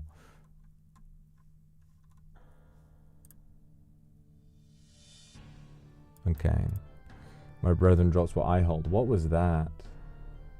Fucking Cave Goblin Guard? Cave Goblin Guard? Are you shitting me? Cave Goblin Guard? Okay, fine. Raktuba. What? Yeah. They introduced these puzzles that are just unsolvable by ordinary people. Malformed Infernal Blend. Yeah, impossible. Alright, show me what we got for melee. Oh, look at these. Look at these, guys. Oh my god. Look at these. Look at these. Okay. When the Thorns effect triggers, it will always hit twice, dealing 50% of its damage. So it's boom, boom, boom. If there's anything that is like, oh, whenever you hit with melee, do this. Like, every melee hit, do this. Attacking with Thorns has a 10% chance to heal you, and if you're always attacking twice, whenever you deal damage with a melee weapon, restore 2% special attack energy per hit, so that's with claws. Again, so this hits twice, then you're restoring spec energy every time you hit something. For each unique heavy melee weapon, the max hit of your blind bag attacks is increased to a maximum of 10%. Didn't we... Hang on a minute, didn't we already see that? Didn't we already see that? Oh no, it's 2%, so now it's up to, now it's 5%. By a number of, so maximum of 10%. Okay, so I guess what that is that this must stack with this. Okay. If your melee attack range is at least 4, it is increased to 7!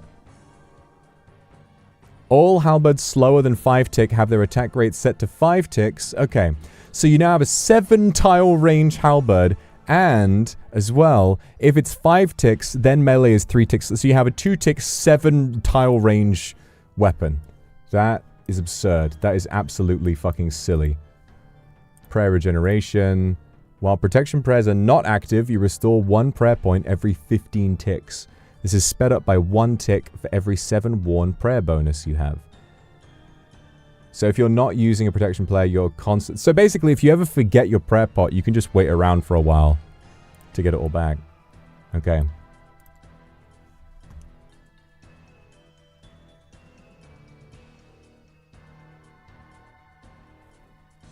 Okay.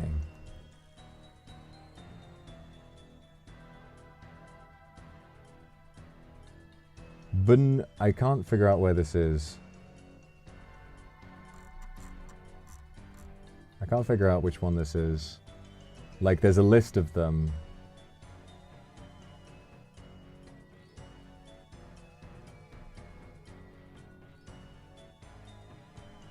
Middle, bottom right,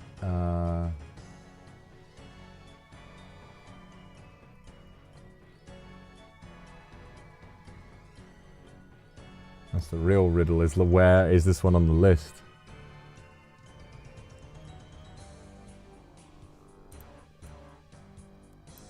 This is like bottom right.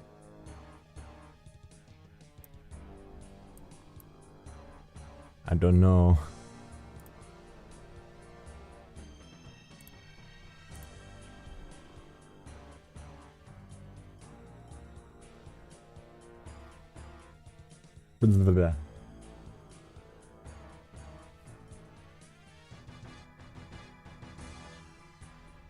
Bottom left, middle, bottom right ranged. 12.551 kilograms. Okay, I must be answering the wrong one here.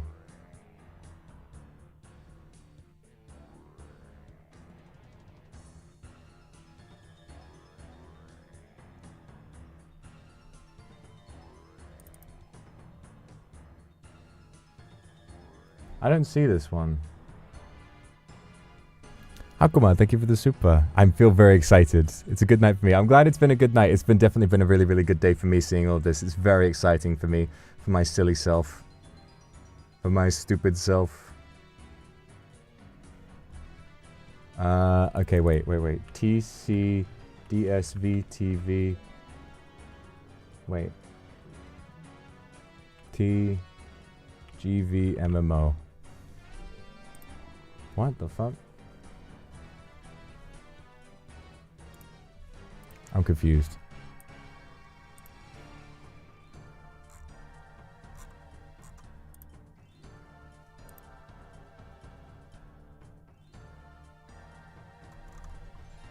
Prayer? Okay, there we go. Okay, there we are. Alright, what has ranged got for us? What does ranged have? While a bow is equipped, ranged echoes never miss. Okay, so they've kind of, there's a bit of the flavor of the range never misses thing from last year, but the range never miss thing was way too strong. It was way, way, way too strong last year. While a crossbow is equipped, you have a 15% chance to trigger ranged echoes. And with a thrown weapon, ranged echoes have a 20% chance to max hit. So the weapon type, again, what I love is that in most leagues, you find the most efficient weapon and you just kind of stick with it forever. But this gives you, you know, every weapon type has a unique benefit. So good. It makes me wonder if you can't reset. It makes me wonder how much of these you can unlock. Because if you can't go all the way through every tree, do you have to specialize? Like within melee, you have to be a blind bagger, or within magic, you have to be like a mage tank. Within range, you have to specialize in thrown. I don't know. Okay. Alright. 12.551 kg.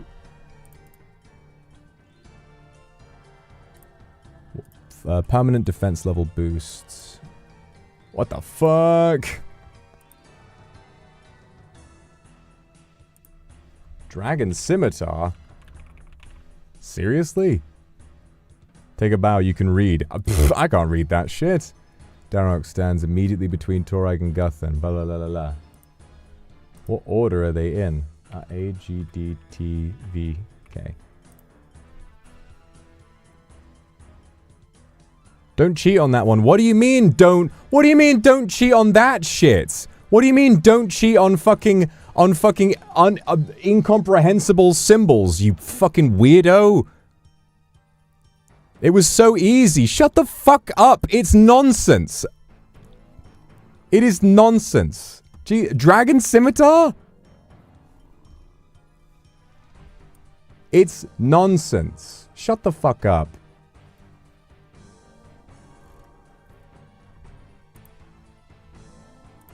Okay, so we got that. It's all the 5 permanent, 50%, okay, 5 defense level, 15% accuracy, 5 permanent defense, and then this over here as well, we have a little bit more, 5 permanent defense. Oop.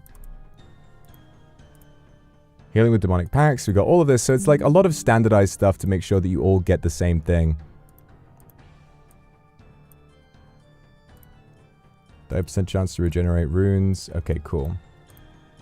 While an offhand item is equipped, gain +5. Okay. Guys, let's figure this out. We've got a lot of melee weapon symbology here, which is very interesting. Okay, we've got to read this one as well. So this one, from magic, you can come down here, you get the prayer bonus stuff, and then, whenever you max hit from at least 3 tiles away, your next hit from a different style hits, it deals 25% damage. So they're encouraging you to mix and match, to blend these together. Oh my god. Oh my god. It's so cool.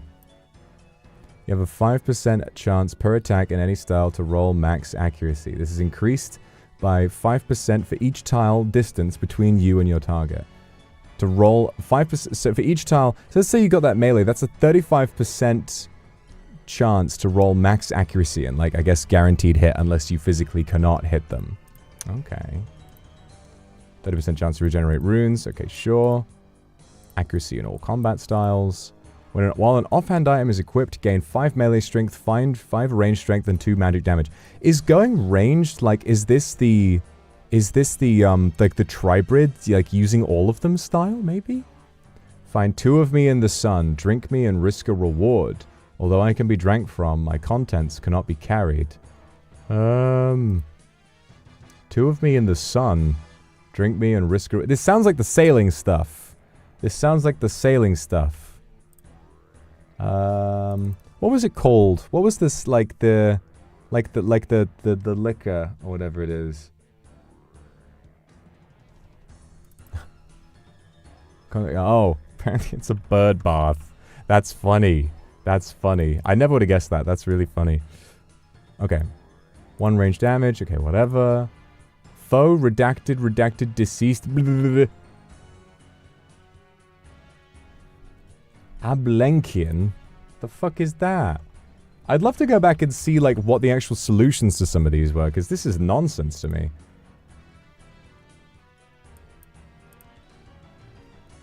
Okay, this is fairy rings. DJR, CLS. Maybe, okay. Maybe what it is it's like... Okay, you know what? I can solve this one. Maybe.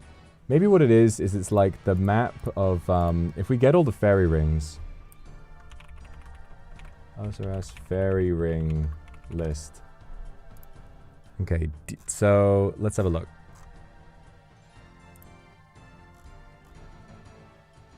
So DJR, for example... Okay.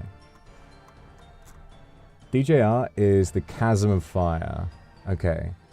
I'm guessing since it's a long list of them, maybe it's like the first letter. So, C, Chasm of Fire. Okay, C. And then CLS is... Yanil Hazelmere. Okay, CH. Hazelmere's house. Okay. AJP. AJP. 。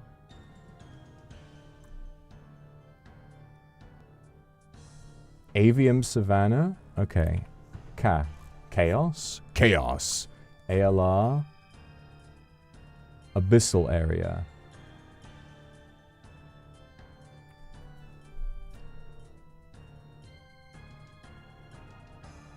Abyssal. I don't think it's that. I don't think it's.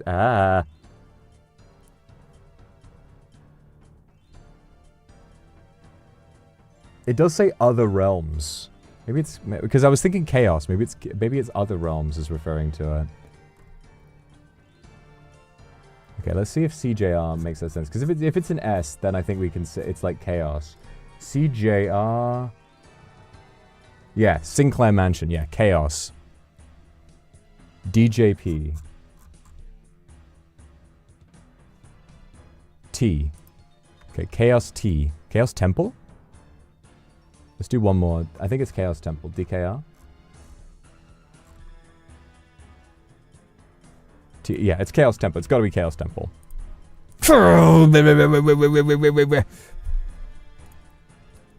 Okay, and more nonsense.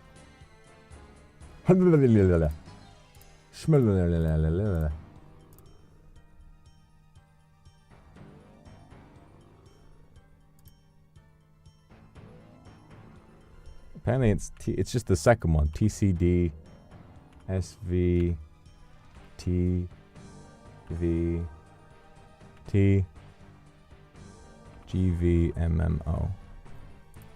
Strange. Alright. What else you got for me? What else you got for me? There are so fucking many of these.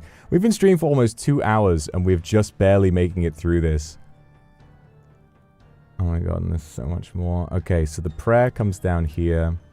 With all prayers at 50%, 15% prayer penetration. Okay. Ranged echoes can now trigger additional ranged echoes at half your chance to trigger them up to 4 times. So each echo can re-trigger and re-trigger over and over and over again. This is how melee worked in the last one. Range strength is increased by 1 for every 10 hit points difference between your current hit points and hit points level. Every 10, so your range strength goes up. I don't know how good that is. Like, range strength is increased by 1 for every 10 difference between your current hit points and hit points level. So if your hit points level is 99 and you're at 1 health, then it's 9 range strength extra, which is not that good. Me babe, thank you for the Akusupa. You think I'm pretty today? Thank you. Stream always makes me happy. I'm glad. Aw, you're so cute.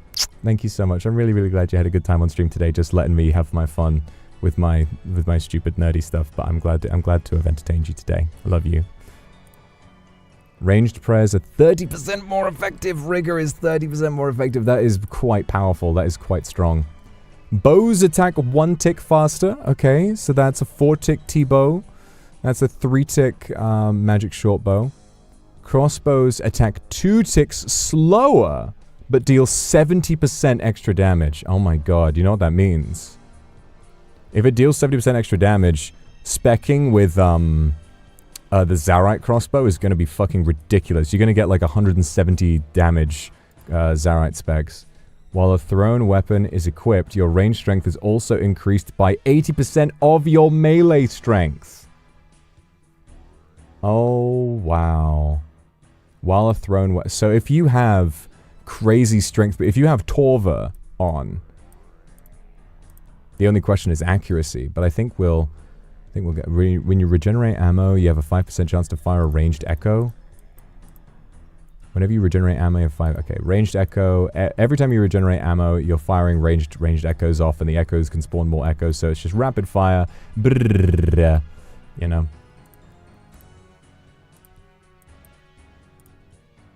And you get... Yeah, and I guess with 35% accuracy, like, you get a load of those different ones. Okay. Yeah! Kuli Chucky Oma Uei.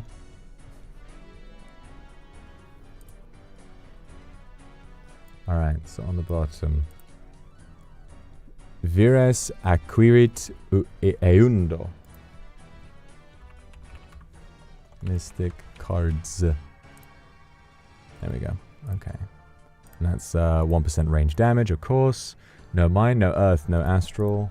Ancient magics. Magics.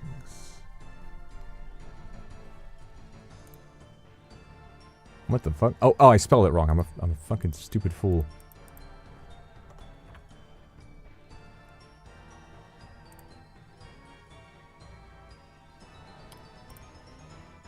And last of all, it's giving me a long ass number.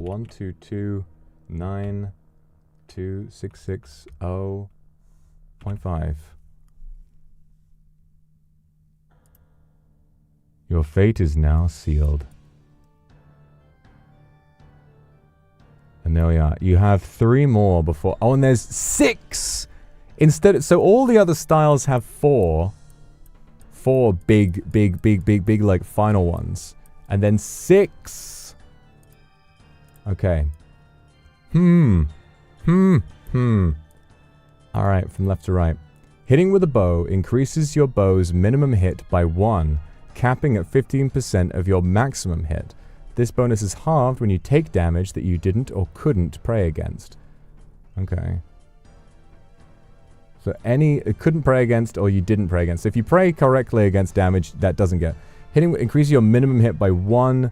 So eventually, 15% of your base maximum hit, as long as you avoid. If you're playing perfectly, if you play perfectly, then wow, then you can 15%. So if your max hit is like 100, then that goes up to 115. That's pretty good. Hitting with a bow increases your bow's maximum hit by 1. Okay, so you can unlock that one. Wait, what? Is that the same one?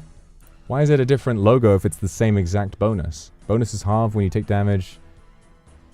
Maximum hit. Oh, minimum hit. Oh, that's minimum hit and that's maximum hit. I see. So eventually, yeah, your minimum hit could be up to like 15 or something. That's pretty good. Crossbow hits always max hit. Crossbow hits always max hit. You fucking serious? Crossbow hits always max hit. So if you get your max hit up to like something, that is fucking ridiculous. Obviously it's not they always hit like last year, but crossbow hits always max hit. Crossbow attacks roll accuracy twice. Zarite crossbow. Oh my god, those two, the crossbow. I was so underwhelmed by range until I read that. Oh my god, always max hit. And always rolls accuracy twice. So fang accuracy. Oh my Christ. While a thrown weapon is equipped, increase your ranged accuracy by 60. And when attacking with a thrown weapon, you now throw at an additional nearby target. Ooh. So if you're using blowpipe, if you get the Drygore, you're now always hitting 2 targets. 1 range damage, 1 range damage, and 1 range damage. Crossbows max hit. Crossbows attacks roll accuracy twice. And there you go. And there you go. That's the entire combat mastery tree. Jesus Christ. Actually insane. Crossbows always max hit. So I want to know. Okay. Ranged. OSRS ranged crossbow. Alright, so just OSRS crossbow. Which crossbow has the highest max hit? It kind of does look like a skull, doesn't it? I didn't notice. It does look like a skull. Actually, I think it looks like... You see the little... It's like stubby arm... Little legs here, like a big chest. I think this is a very strangely drawn Minecraft character, actually.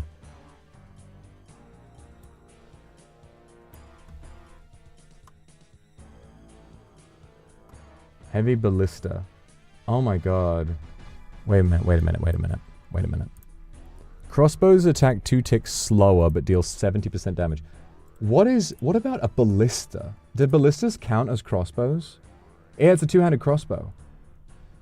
The ballista, so its attack speed is already really slow. It's already a 6 tick, so you'd be attacking 8 ticks. You're only attacking once every 8 seconds. But you're rolling accuracy twice, and you're always max hitting. All right, we got to get the calcs up. The DPS calc. God, there is so much to like figure out with this. Range strength is also increased. Okay, wait a minute.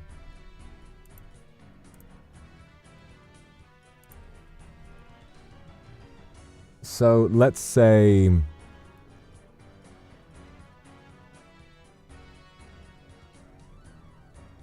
Let's say... Alright, I feel like... Is the ballista gonna be meta this time? What about Zarite? Okay, Zarite crossbow... See, the Zarite crossbow has less attack potential than the heavy ballista. The heavy ballista's ranged attack. Range strength. Yeah, the heavy ballista has 15 range strength. None of the other crossbows have range strength. None of the other crossbows have range strength. The heavy ballista is going to be the best one. Oh my god. Oh, wow. So let me try and calculate just based on this. So if we go for the best ranged stuff that I can think of. So Masori. If you got all the best stuff on, Masori F. And if you've got your, why have I forgotten what it's called? Anguish, that's it. The Anguish on, with the best javelins you can get, with dragon javelins. Ballista, heavy ballista. Pegs. Well, let's say, for the sake of argument, because we're all going to have access to Valamor, Avernic treads, maxed, Zarite Vams, and the Venator ring. What is your and against something that's weak to Wayne? Weak to listen to me with my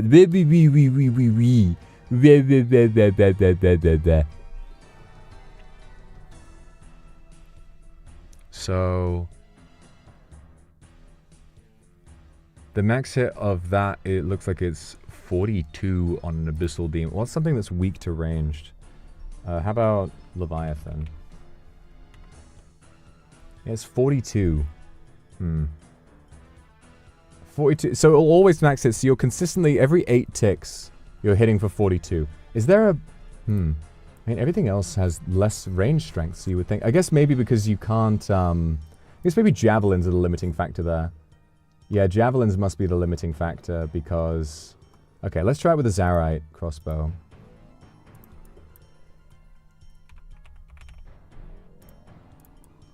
And then bolt. So dragon bolts.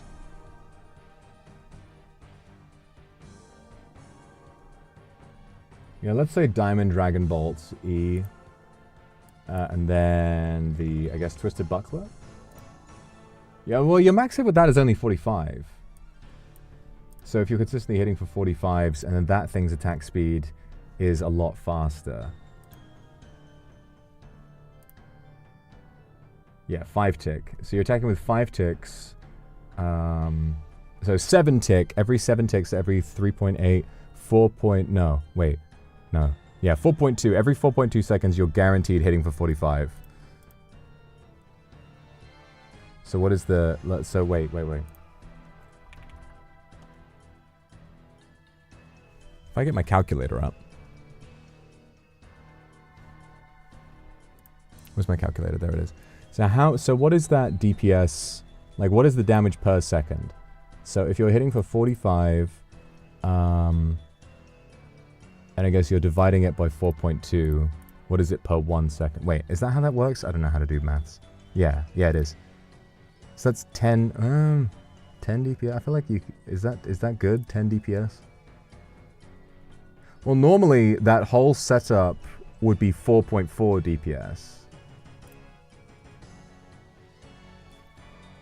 So doing 10 seems good? Maybe. And obviously the main thing about this one is the special attack.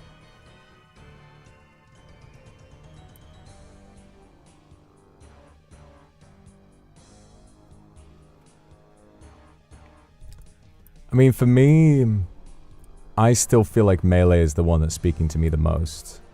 Melee is the one that's given me the biggest, like... The unfortunate thing is that, like... you just don't know how much of this you're going to get a chance to unlock. You know? You just don't know how many of these they're going to let you play around with. Like, could it be that you can unlock the entirety of one tree and then nothing else? Or is it that after you spend ages, you get to have literally all of them, but it's going to take forever? Because if I had my way, I mean, range sounds really interesting, but I love everything that's going on. Earth spells deal additional damage based on your current defense level. Additional flat damage per defense level. And you get +5 defense levels added with +15 permanent defense level boost.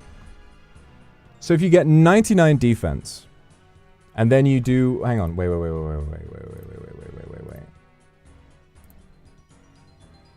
I forgot to add prayers and like overloads. Smelling salts. Oh, the max hit of that, if I do, what's reach to ranged in, thingy? Oh, Zebak. 69. So you're doing 69 damage every, that's actually really incredibly fucking strong.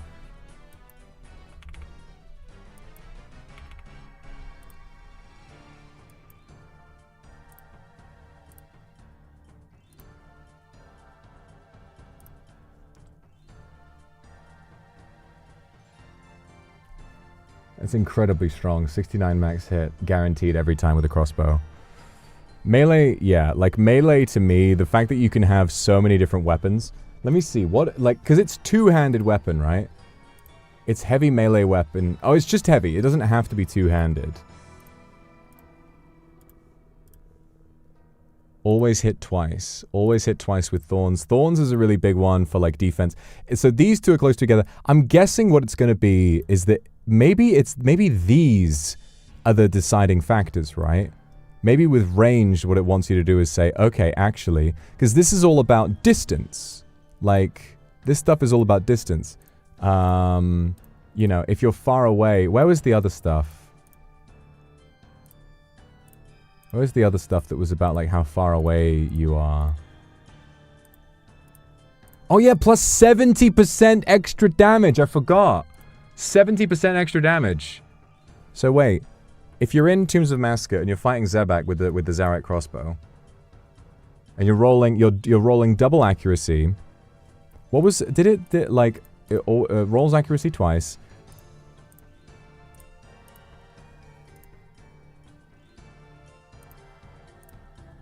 To me, this seems underwhelming. Like, increase your bow's maximum hit by 1, capping at 15% of your base max hit. I guess if your base max hit, so T-bow doesn't change that at all. I guess what it could be, right, you see these 3 prongs, maybe the 3 different ones, instead of being, oh, do you pick melee, ranged, or magic, it's, okay, actually, buddy, do you pick, like, mage tank? Do you pick, like, do you pick self-sustain Giga Crossbow Mage, or do you pick blind bag throwing shit, like all of these different hybrid options? Or you could be pure melee, because the thing is that melee is giving you different options. You can use light weapons or you can use heavy ones.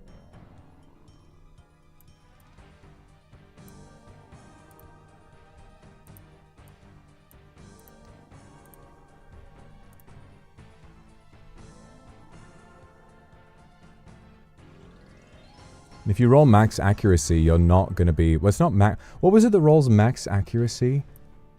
There was something that let you roll max accuracy. Range press 30% more effective! With the ranged... I forgot about the ranged echoes as well. Oh my god. The ranged was so underwhelming right up until that crossbow shit, and now I'm like, oh, right. Okay, that's actually big. That's actually really, really big.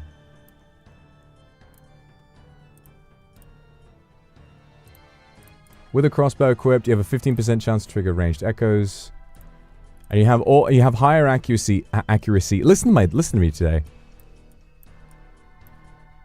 I'm still really into, if your attack range is 4, it is increased to 7. So this is fascinating. Like, so this is like, hang on. All halberds slower than 5 ticks have their attack rate set to 5 ticks.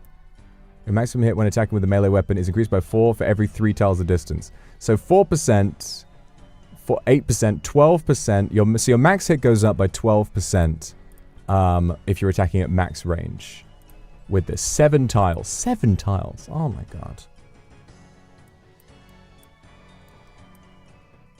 That's so silly. 80% of your melee strength with thrown weapons. So there will be a build where you wear like the best melee armor, and then you're using your Drygore blowpipe, which already has really, really good accuracy. And you get higher accuracy with this one, and you're hitting multiple targets at once. So Nilos is gonna, you know, all of the ranged Nilos are gonna die to that.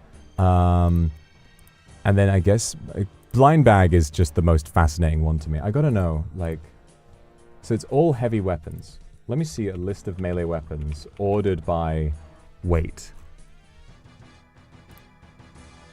Okay. Melee weapons. Two-handed sword. Ancient god. Okay, they don't have like a chart for it. They've just got this giant long-ass list.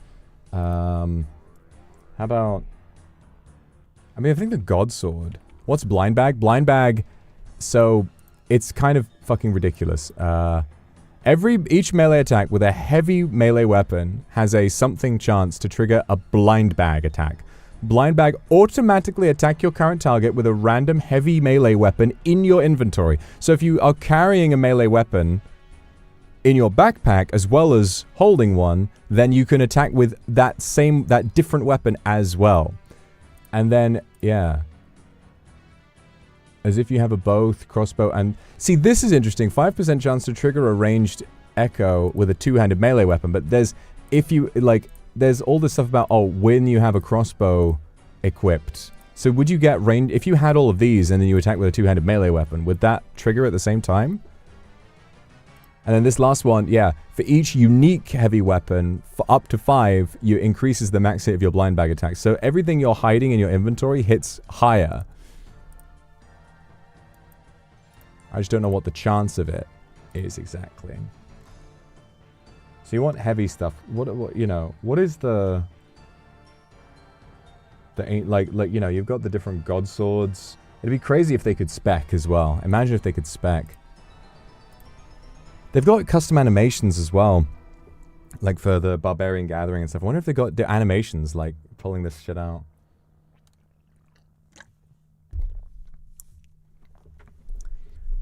Yeah, you've got the god swords. I feel like the best one has got to be the Soul Reaper axe, right?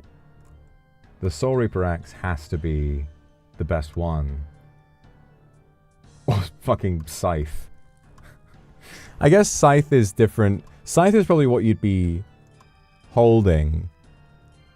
Yeah, you need to have a heavy melee weapon, but I guess it depends. I don't know how many of them are over that, like Scythe of Vitor is how heavy? That's 3 kilograms. So that's a heavy weapon. Okay. See, a Scythe pops out. Does a big attack.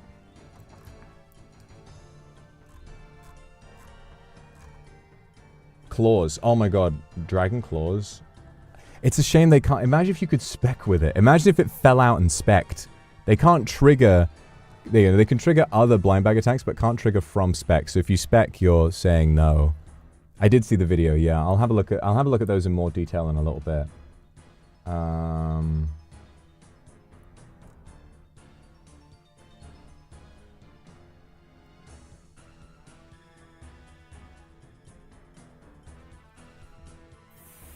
How do we get Scythe for the aura? Axe, yeah, Soul Reaper axe is obviously going to be heavy as fuck. Yeah, it's 2.8. Soul Reaper axe. So you could just have the Soul Reaper axe sat in. I guess you got to build the soul. So I think holding the Soul Reaper axe is best. So you can build the soul stacks and keep dealing damage with it in that way. And also, there's like a lot that heals you as well. There's a lot that heals. Whenever you deal damage with a melee weapon, restore 2 spec at the special attack. Having a heavy spec weapon. Oh yeah, because of course, if you're restoring spec... Yeah, yeah. Well, having a heavy spec weapon that you can, that like keeps attacking with it while it's in your inventory, and then you pull out and spec with it anyway. Maybe Elder Maul? Oh god, Elder Maul. So if you had, oh my god. Yeah, Elder Maul. Elder Maul would be insane for this. 147 strength bonus. So if you had Elder Maul for specs, and you also had it in for the blind bag attacks, that's going to deal fucking ridiculous damage. I got to calculate this as well. I got to calculate this as well. Okay, how about, so Elder Maul against, who's weak to crush? Let's say Araxor. And then equipment. Alright, so Inquisitor, I guess that's crush, yeah. And then Elder Maul. Ferocious gloves. We won't be able to unlock all of these, but this is just for the sake of argument. Altor ring and Infernal Cape. Infernal Cape.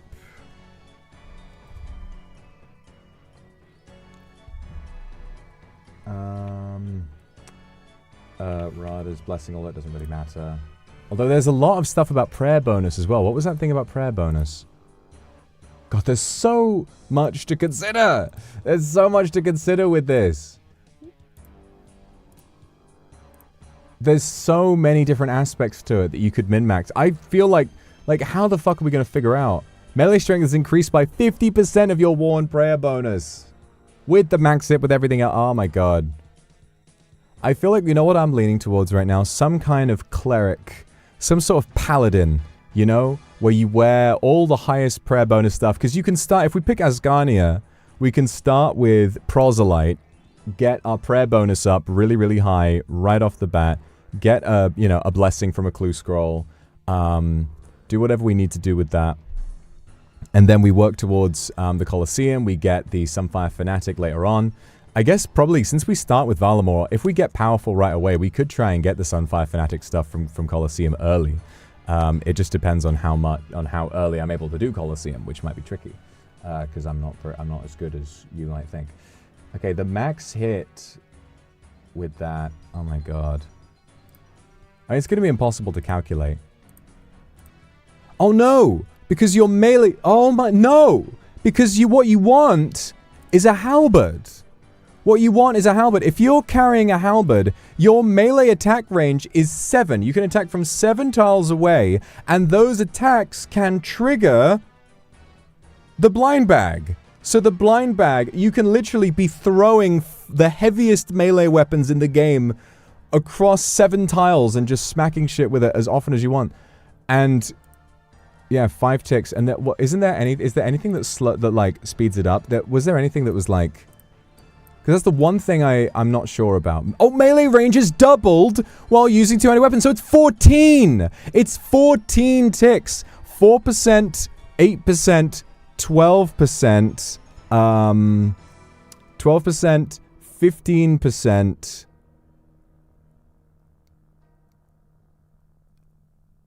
Yeah, 15% maximum hit increase, actually. It's 14 if it's doubled like that. I forgot. There is so much detail here that I completely forgotten. And then, of course, you've got this one. An additional melee hit using 40% of your base max hit. If you're using a light weapon. So you could do, like, some kind of, like, dragon dagger type build. This all depends on the echo weapons as well. This all depends on what the echo boss weapons let you do as well.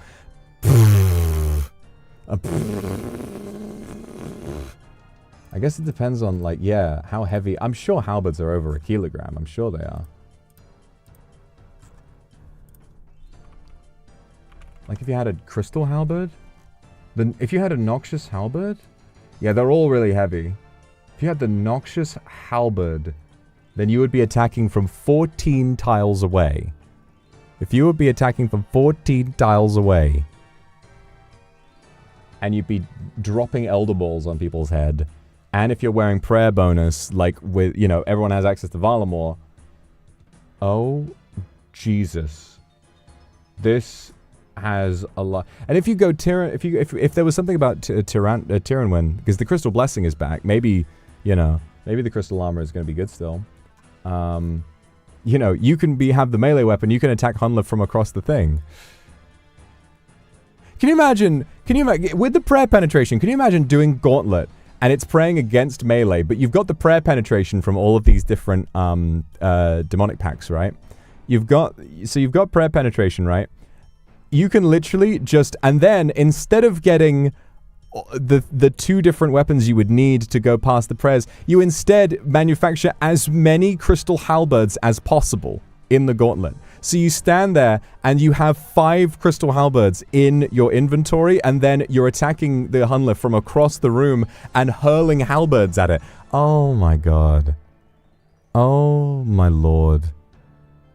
Is it even melee? Not really. Like, it's just taken on a whole league of its own. This is... I don't think a game has so thoroughly exceeded my expectations ever in my life.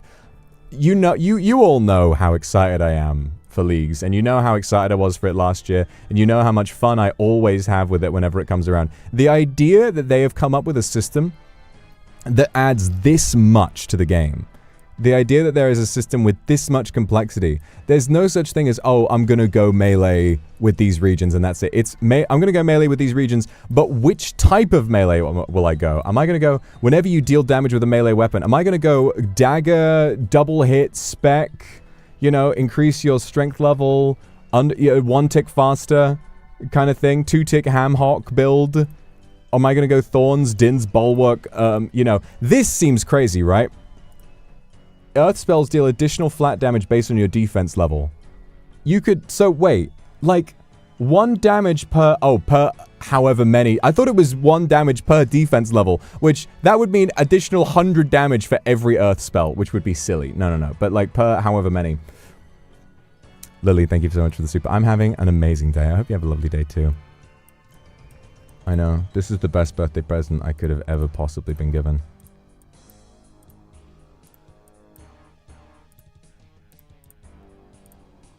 Attacks with a melee weapon can consume 5 overhealed hit points. So if you're overhealing...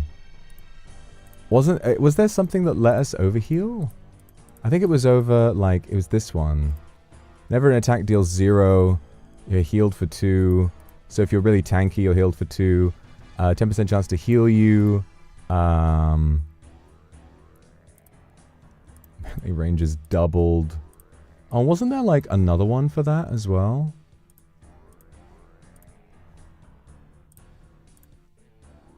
Blind bag, thorns, and then melee range. So you got the range, you got the... Oh, it could be that you can have any combination of this. So you could have blind bag and tank. So you could have, like... I feel like the halberd, like the weapon range one, is too good. You have 4 distinct styles here. You have thorns for, like, maximum tank with the Dinny B.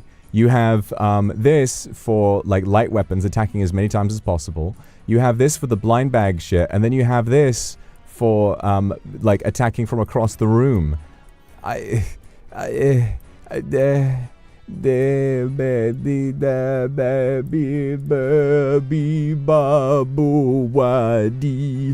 know what I'm saying? Yeah, I think, like, ranged is cool and all. Whenever you max hit from at least 3 tiles away, your different style. I love that they're encouraging this, but whenever you max hit from that far away, I guess there's some way of guaranteeing a max hit. Like, yeah, crossbow always max hit, so this, and then you switch to a different style and you deal extra damage with that. You apply a burn with fire, and you're like, God, every single style seems like so much fun. But the one that's really calling to me is this blind bag thing. I guess it depends on how high the percentage is. I guess maybe, it, you know, up to a maximum of 10%. But then what is the chance of the blind bag attack? You see, it's got a, you know, a certain, something percentage chance. I guess they're still balancing it. What is the percentage of triggering a blind bag? And also the fact that they can also re-trigger off of each other. So imagine you hit somebody from across the room with a halberd, and then 5 more halberds fall out of the sky and smack them in the face. Oh.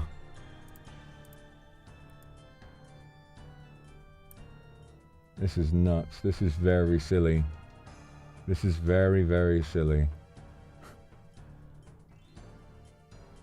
I think Noxious Halberd is the meta for this one. So you got Dinny B. Whenever you deal damage with a melee weapon. So if you declaw spec, you instantly restore 6% spec. 1% melee damage. Like, you're slowly accruing more and more power. Melee weapons under 1 kilogram. Okay. Daggers.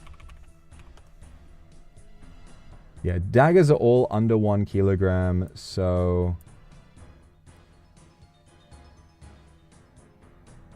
The Dragon Dagger, Abyssal Dagger. I know that there is a dagger you get that's 3-tick, so that would now become a 2-tick weapon. Slowpoke, thank you for the super. I hope Amy has a wonderful, wonderful day today. Of course, daggers only have 1 range, and I'm really drawn to this long range thing.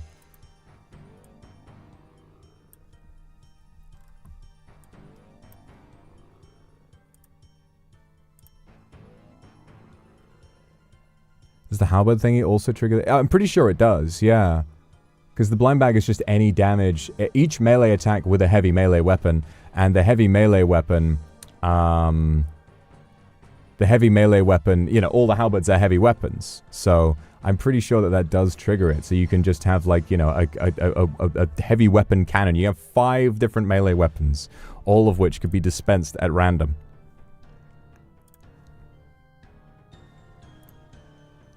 Pretty ridiculous. Pretty ridiculous. Oh my god. Yeah, I'm in ecstasy. I'm in shock. I don't know how to describe the way I'm feeling right now. This is extremely exciting stuff. We also got some new relics today. Zally Raid! Zally Raid! Come on in, Zally. Zally. Thank you very much for this, for the raid, Zally. I hope you're having a wonderful day, Zally. So we got some new relics as well, which is very exciting. But I'm not really sure which ones to pick. Relics I'm still quite torn on, to be honest. Oh my god, this is so exciting! I didn't think it was gonna be this crazy!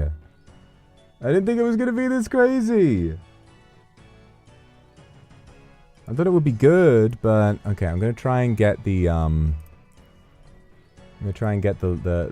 relic menu on screen as well. There we go. Right, let's see. So for relics, what we've got, these are our relics, right? So not only, guys, in case you didn't know, really lovely, thank you for the gifted. Thank you so much. In case you didn't know, guys, in addition to picking all of those different talents, we have these relics here, which also which are not for combat. These are for other parts of it. Some of them are for combat. But yeah, in previous years, I think it was 7 tiers. Now we're up to 8. Say, thank you for the gifted. So you start off with tier 1, and then the more points you earn, the more of these you unlock over time. But yeah, so each one has been revealed day by day. Transmutation, Soul Harvest, and Butler's Bell were ones that got revealed today, and I only saw them in the trailer. Sulia, thank you for 5 gifted as well.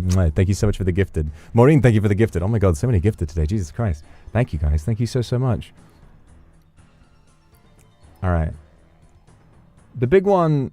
Okay, I want to read about the details of transmutation and all of these other ones. So, transmutation.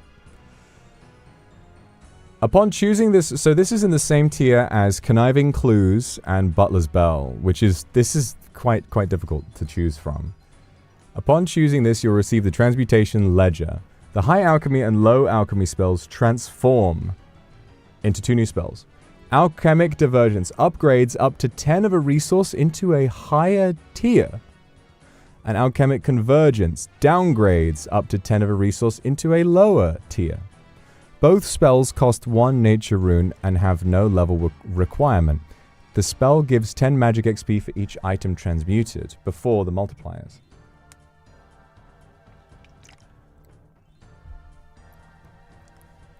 Now, I wonder what it means by tier. Like, can you turn rune arrows into dragon arrows? Cindy, thank you for the gifted.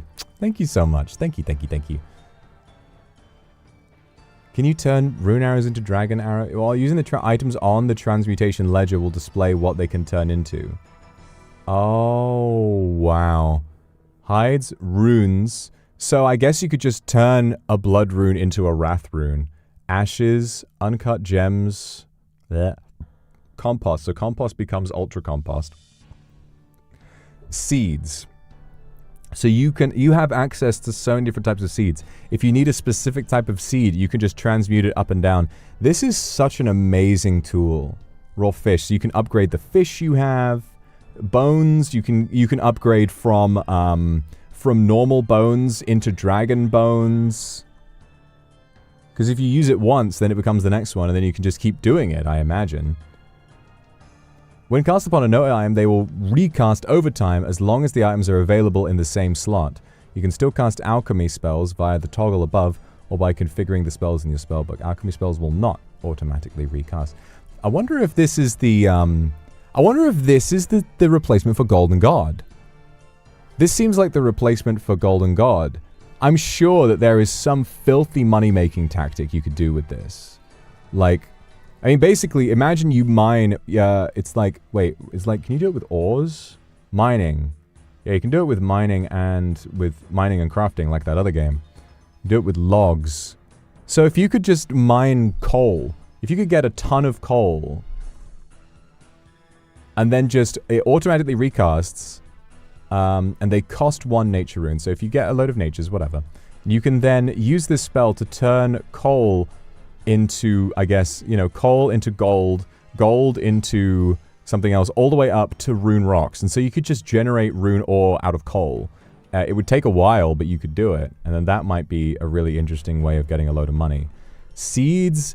What's really creative about this one is that so often in leagues, what you struggle with is, oh my fucking god, I really need this one specific item. I remember during Leagues 4, I had a nightmare situation when I really needed, for a farming contract, to grow an oak tree. So I needed an acorn. But finding that acorn was a nightmare. I went looking for birds' nests, and I just couldn't find... I was there. I remember I went out for food that night, and I had my phone, and I was just chopping trees looking for birds' nests. Every bird's nest I got, no acorns. It was a nightmare. And then you can't reset your farming contract. With this, I could get any tree seed I want, downgrade it into an acorn, finish that, then move on. It really, what it does is it solves a ton of the issues that you have with Iron Man gameplay, where you need a really specific item, and then you can, hides, right? With hides, could you upgrade cowhide into dragonhide? Like, could you get black dragonhide out of cowhide? I think you could. Gems, could you upgrade? It's onyx. That's what it is. Uncut gem. You could. I swear this will let you get onyx or zenite, right? Zenites, right? So what you do is you get literally like, you go gem rocks at Charlo Village. You just, mine up a load of fucking like jades, or you buy some sapphires from the Falador one, or you go and you use a little bit of Tokkul to get some other ones, and then you just upgrade them into an onyx, sell it back, use the more Tokkul to buy more sapphires, rubies, or diamonds or whatever, and then upgrade them all into onyx. Region lock for the Zenite upgrade? I mean, imagine if you could just... I don't know how much Zenite sells for in-game. What's the alch price on Zenite? This is really, like, there's a lot of potential in this one. I didn't really think about it. Uncut Zenite. It's obviously, the grand exchange price is like 18 mil. The high alch is only 45k, so I don't know if it'd be worth. What about Onyx? Now, the Onyx high alch value is 120k. So that could be worth it. The one limiting factor, I guess, is where you're getting gnats from. But I'm sure there's like a shop that sells gnats.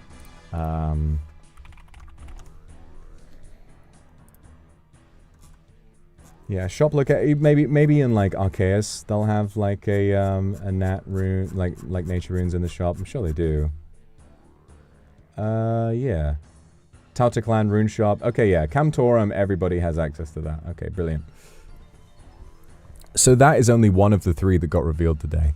My god, that is really, really good. That is really, really, really good. And then compost with seeds, the biggest one is herbs. Like, if you need a specific herb for a potion, if you figure out what turns into a Ranar, then you can immediately do that. And then, obviously, the red spider's eggs aren't available from Mistlin anymore, because Mistlin isn't in this league, which is a really crazy change, but I like it, Okay.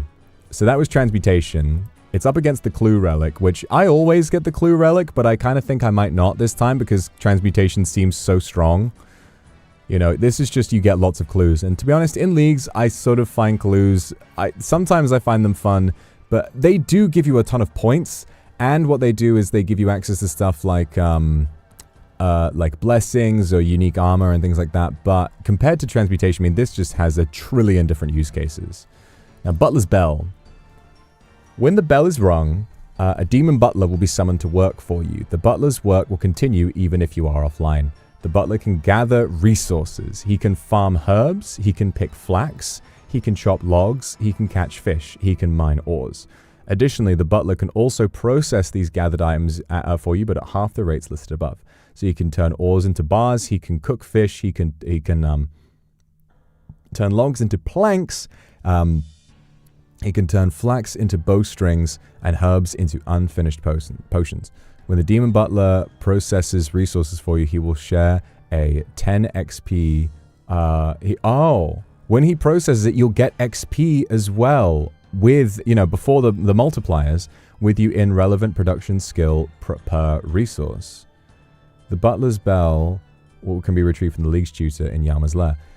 So this is really interesting because this solves a lot of stuff. So if you don't pick Barbarian Gathering, you could potentially use this to get all of your ores and the relevant production skills. So you're going to get... It doesn't say that about the gathering skill. So you're going to get smithing, cooking, construction, fletching, and herblore XP from him passively. So I guess if you leave him running overnight... you're going to log in. I love that idea. The idea of logging in after he's been doing, so 8 per minute, right? Picking herbs 10, farming herbs 10 per minute, right? You go to sleep for let's say 8 hours. That's, 10 per minute. So that's 600 herbs in an hour. The amount of XP you're going to get with the multipliers when you log in. I still think I'm leaning transmutation because of the amount of things this solves, but this is just such an incredible convenience. Right? This is such incredible convenience, like to just get the chance to log out and you know that you're not wasting time. I mean, that's brilliant. This is the one thing about RuneScape where it's like, oh man, I wish I had the multitasking skill to have this game open on another monitor more often. I do a lot of the time, but then sometimes I'll just be too busy and I can't really focus on it. But to have a Demon Butler do that for me, that's really, really cool. Honestly, I don't know, between these two, they're both really, really good. Like, I guess if you paired up... So Abundance in Barbarian Gathering is another one I'm really stuck on. I'm not going to pick Endless Harvest because I'm going to have plenty of time to play. Barbarian Gathering is cool because what it means is that you don't need tools to do gathering and you can just use your fists and it has a really high success rate and you get extra XP in strength and agility. So fishing, woodcutting, mining are all instantly solved. You get the knapsack so you can do it for way longer. All of those skills are solved. But Abundance is really interesting because what I'm worried about, transmutation, I feel like, is this the relic that you would use to make money? Slipbug, thank you so much for the super. I hope you have a lovely night tonight. Bones. Now, the main thing you got to consider is what, because alchemy does not recast itself. Is there anything in game that you can sell to a vendor for a really high amount of money? Hides, runes, maybe runes? Like, what rune has the highest shop price? Because the wiki just says the wiki just says, if you upgraded a soul rune, would it become an ether rune? There's so much that you'd have to experiment with in the game. And that's the problem, right? You might have this idea about something you could potentially try and do. But if you get it wrong, then you've picked the relic and you can't go back. Alright, let's try it. Like, what's the price? Price... bought, so they buy death runes for 108 coins each. So if you could upgrade something into a death rune, not only are you getting 10 magic XP per cast, and then that's multiplied, and then you just leave it running and you can... I guess the problem with runes is, I think the gems. I think the gems are the best one, right? And then you alch the gems. It's a lot slower than Golden God, but it also has a lot more utility. Mining. Yeah, I think the onyx is definitely the right call. Bones, raw fish, logs. Yeah, no logs are going to be able to be sold for that much. Shops never buy seeds, and shops, like an alching, they never have that high value. Compost, ashes, runes, and hides. I think, you know, transmuting into an uncut gem, into an uncut onyx is the way to go. I really think it is. Okay. But that's those two. God, Butler's Bell sounds really good as well. I mean, you'd make a lot of money from these two. Bars, cooked fish. I mean, if you could say, hey, go and mine me a load of rune. Go and get me some runite ore, Butler. And you come back in and you've got, like, you know, 8 per minute. Oh, my God. Oh, Jesus. After overnight mining, he processes. Oh, my God. And you get a load of smithing XP as well, and then you'd have a load of rune bars ready for you. I guess the only issue is, like, there'd be a lot of waiting around. But I guess there's a lot of waiting around to make money with both of them. So my question is, what Abundance does, all non-combat skills are permanently boosted by 10, which is very useful early game, and very useful late game. So this lets you get started with a load of tasks early, and then if you wanted to, let's say, do RD Rooftop course, you don't need 95 agility, you don't need 90 agility, you just need 80. Because it boosts it by 10, always. And you get a little bit of extra XP all the time, which is nice, but it's not massive. But for every XP gained, gain double that many coins. So you're gaining a load of XP doing something. Let's say you've got hot foot and you're doing a load of agility. You might be gaining a load of XP, and then you gain double that as coins. So this solves money. This immediately solves money. Most of that is going to come from combat. Most of that stuff is coming from combat, and you're getting, like, a load of different, you know, a ton of XP from whatever combat style you've picked, and then money is just getting, like, dumped into your inventory constantly. I was leaning Barbarian Gathering for a long time, and I think it would be nice, but I kind of feel like Abundance I like because this is like the try-hard pick. This is the really try-hard pick, and I think it's going to really help because I know that money is going to become a real issue at some point, and you need a lot of money for certain tasks. Especially in, like, you know, Terran Wind getting the Crystal Crown, that's usually a task.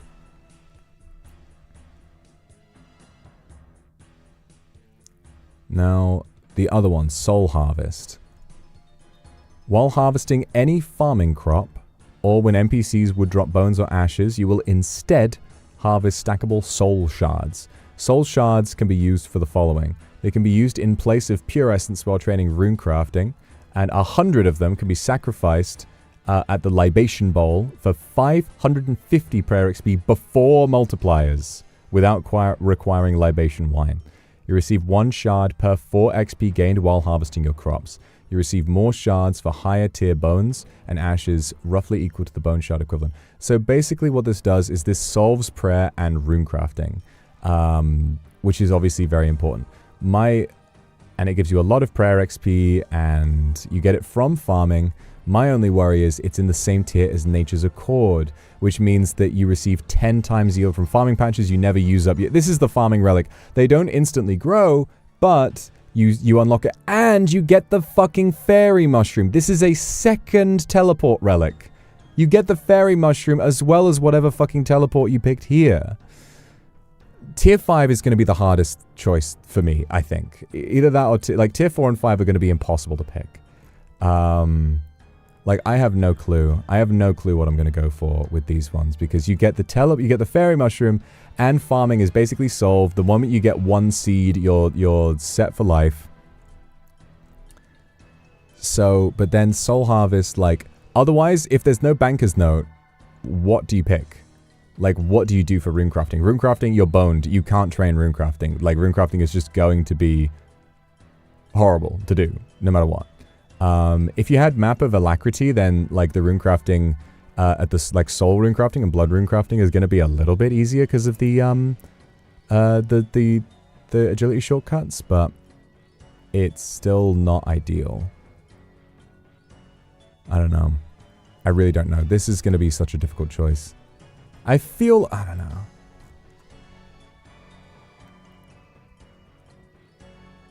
But I guess if you pick... I guess the call is, right, if you pick transmutation, then you can pick soul harvest. Because if you pick transmutation, then you can get whatever seed you want and you can also get ultra compost, and you can get whatever crop you might need. Can you use it on crops? You can use it on seeds, but not on crops. But you can use the seeds to grow whatever crop you need to protect your other crops, and then you can use tree patches to grow to level farming. But also apparently this the Nature's Accord works with Tithe Farm, and that makes it really strong.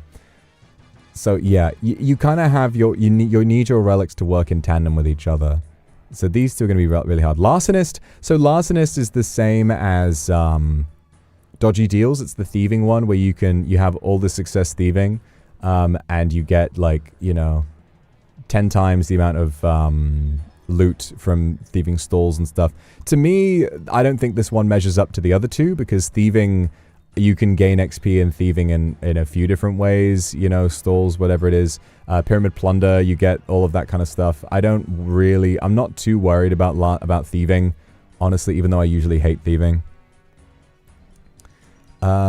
This one, we don't know the final relic, and then there's 4 relics left.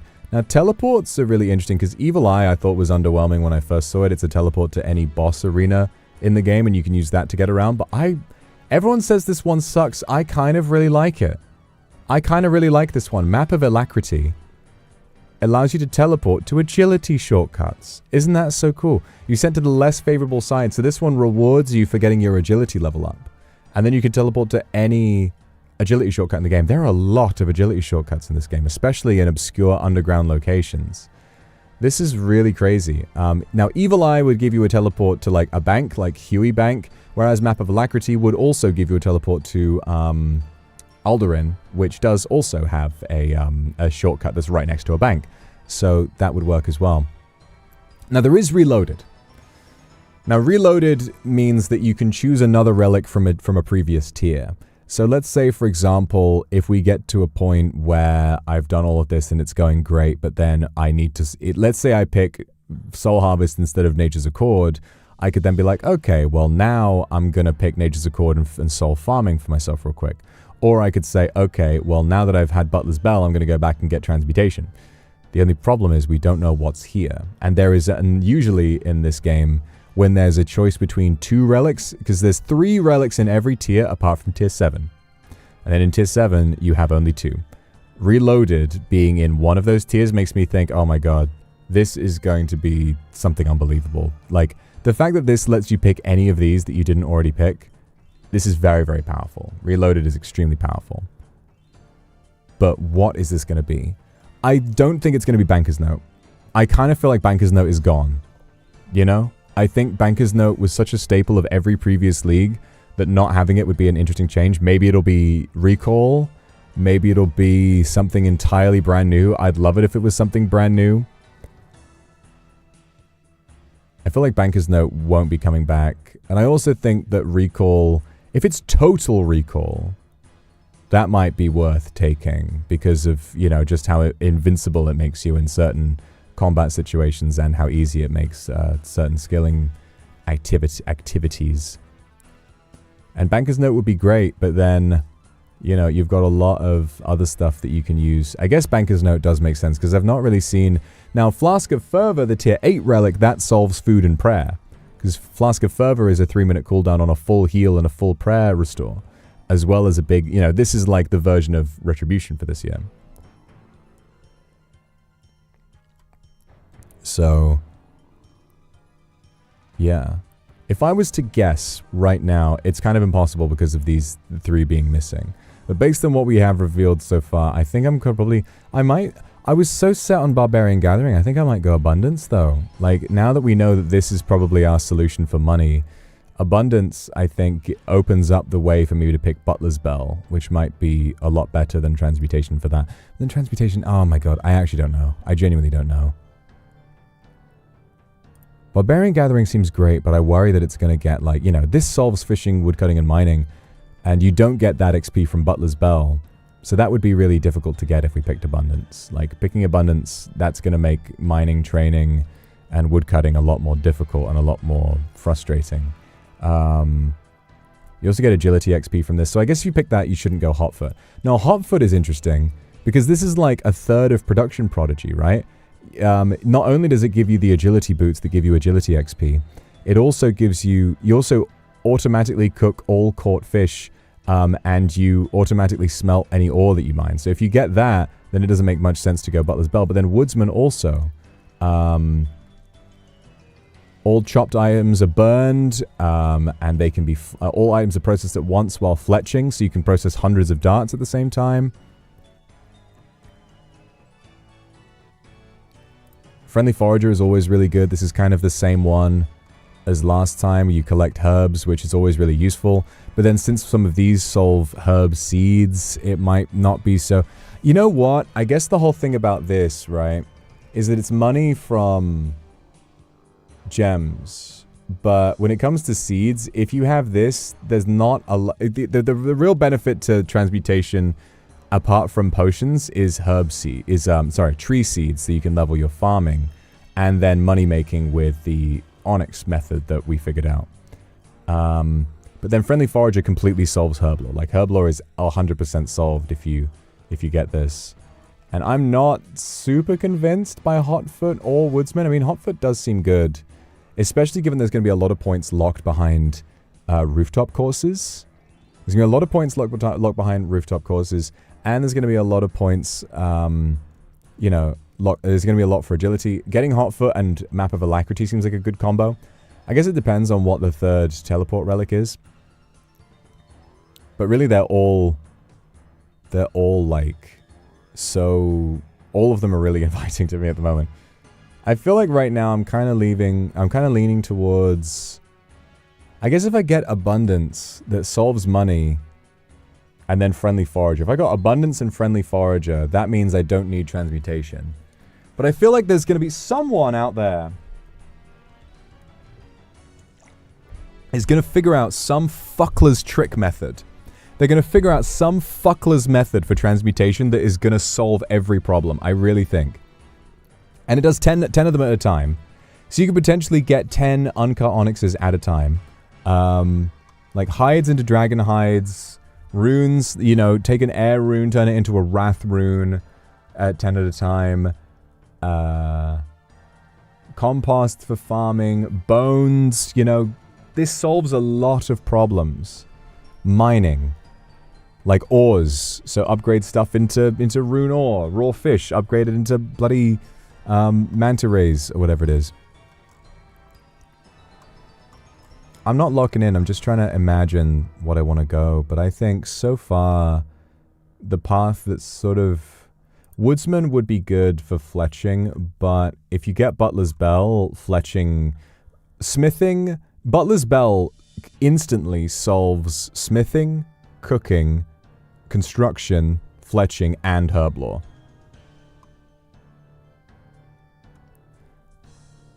And it can farm herbs. Do you need the seeds in order to... I'm sure you would need the seeds in order to farm herbs. It's just strange because the gathering... Does he farm herbs like out of thin fucking air, or do you need... Because if this farms herbs overnight for you, 10 per minute. 10 per minute. You have to pick which one you want, so it can only be one at a time. So if you log off and being like, oh yeah, pick some flax for me, and then he goes and, you know, and then he does that, and you wake up and you're like, oh, I kind of wanted you to do herbs.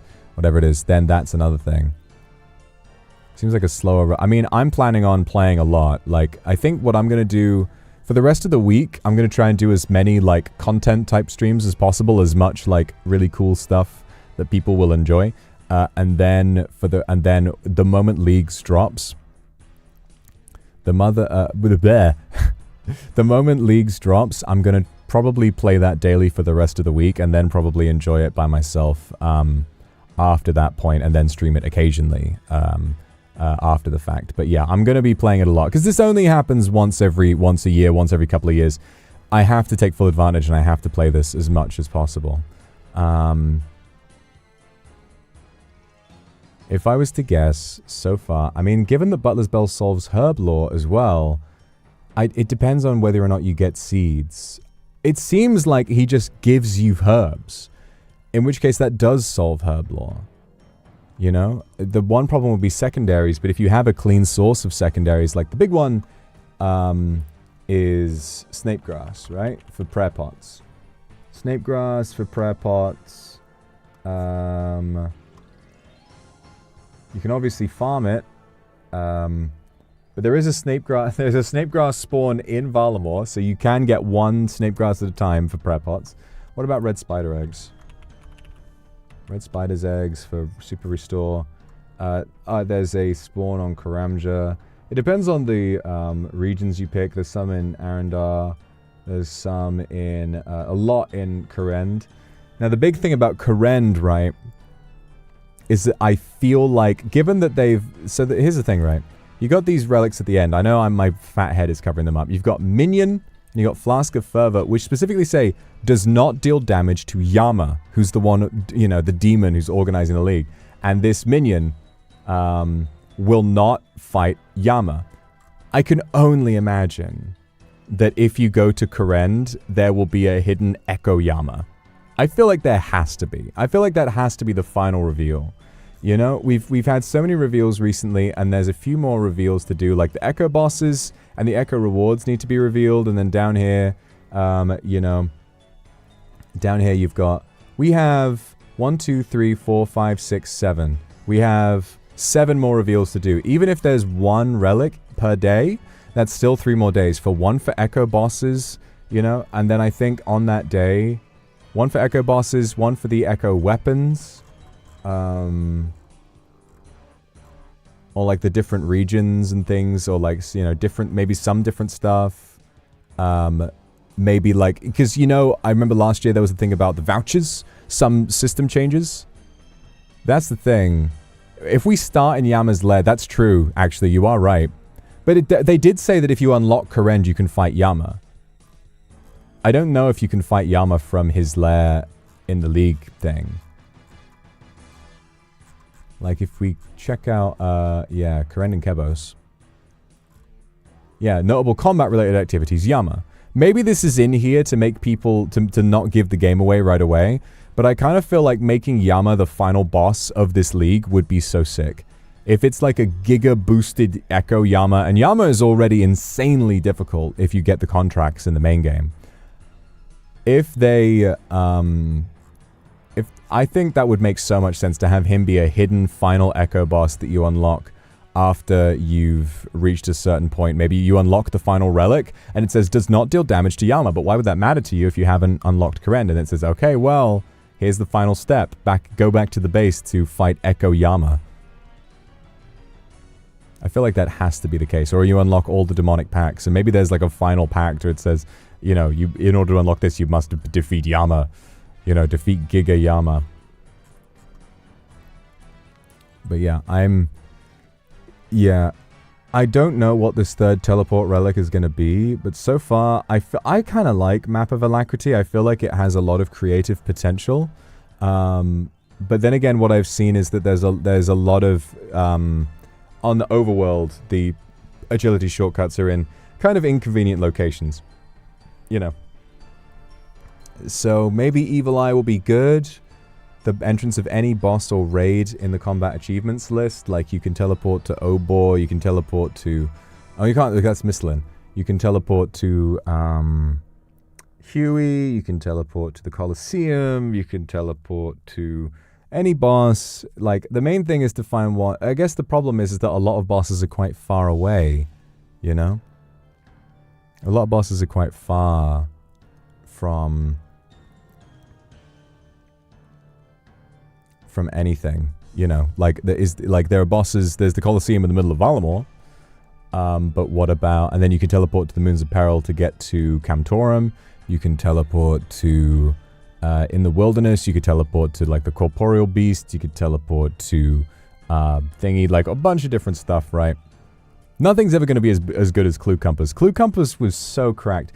I almost feel like them doing such a better job this year of making the relics a genuinely hard choice, because I think last year there were only a few tiers where you really had to think about what you wanted. Tier 1, the hunter one, the one that did hunter and fishing and cooking, was so much better than the other two. And then tier 2 you had friendly forager or Dodgy Deals. Dodgy Deals was so good. Clue Compass immediately beat out the other two. Clue Compass was way better. Golden God was way better than the other two. I can't remember what was in tier 5. What was in tier 5? There was another farming relic, but I can't remember what it was. You had like the Clue one, and you had the Slayer one, and you had the farming one, I think. And then you had, I think you had Grimoire as well. Wait, hang on a minute. Let me check it on Leagues 5. What were the relics? Because I remember having 2 characters, and I picked roughly the same for both. Yeah, so you had, oh god, looking at the Leagues 5 relics is giving me so much nostalgia. No, it's only been a couple of years. It's only been a couple of years, but I remember being in Japan with Requiem, with Vanta and Willy and Claude, and Zali later on as well, and just every night seeing one of these come out. Every night I would see one of these come out, and I was getting so fucking excited, and the league literally started like right when I got home. Yeah, Animal Wrangler, Dodgy Deals, Clue Compass. Yeah, Golden God in the same tier. Reloaded was in tier 4, so you only got to pick one of the... like, Reloaded was a way weaker choice last time. Yeah, literally, Animal Wrangler, Dodgy Deals or Friendly Forager. That was a decent choice, right? You could, you know, either of those were good. Clue Compass... Golden God, and then Treasure Arbiter, Production Master, Slayer Master. Treasure Arbiter was the best one for points. Slayer Master was also really good because, yeah, Slayer Master was the best because it made it so that you were always on task. So you were always getting Slayer XP and you were always getting that damage boost. Banker's Note or Total Recall. Total Recall was really good, but everybody picked Banker's Note. And then tier 7, yeah, Overgrown or Grimoire was the big one that people chose between. That was the only 3-way, like, what do I pick? That was the only 3-way, like, all of these are pretty good. I went for Overgrown because Grimoire is like, yeah, if you're min-maxing, then Grimoire is good. But it also meant, you know, Overgrown solved farming instantly, and the Leprechaun was doing all of your stuff for you. And then the final tier, Last Stand, was just so good. Specialist was brilliant, but Last Stand was such an unbelievably broken relic. I think Last Stand trivialized a lot of the game. I think Last Stand completely trivialized a lot of the game. I really felt like the moment I unlocked Last Stand, like all of the awakened... You remember we were fighting awakened Vardorvis in Leagues last year?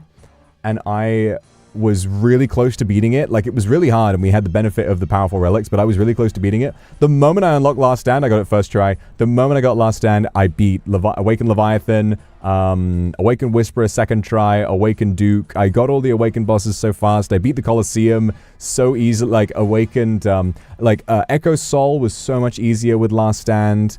It just really was too strong. I really think it was too strong to give you 255 in every stat the moment you die, and then you don't have to wait that long. How long was the wait? Was it 3 minutes? I think it was 3 minutes for it to come back up. Yeah, so Last Stand. Yeah, 3 minutes. So Last Stand, you would immediately fully heal, get massive stats, kill everything around you, and then you just have to wait behind a pillar for 3 minutes, and then you would do it again. It really trivialized a lot. With this one, we've got Minion, which is Guardian, and then Flask of Fervor, which is kind of a cheat death mechanic, but you need to actually be able to click on it before you die. Insta-kill mechanics will still get you, and I think that's kind of... that justifies it a lot, even though it has the big explosion mechanic from like... all 3 of these new ones... I mean, the Minion Relic is a lot stronger than Guardian, but Flask of Fervor is a lot weaker than Last Stand. But I do like it. How old is this game? 2001, I believe it came out. So yeah, it's very old. But old school RuneScape, the resurrection of the old style, that came out in 2013. So it's funny, old school RuneScape is now older than RuneScape was when they needed to make an old school version of it.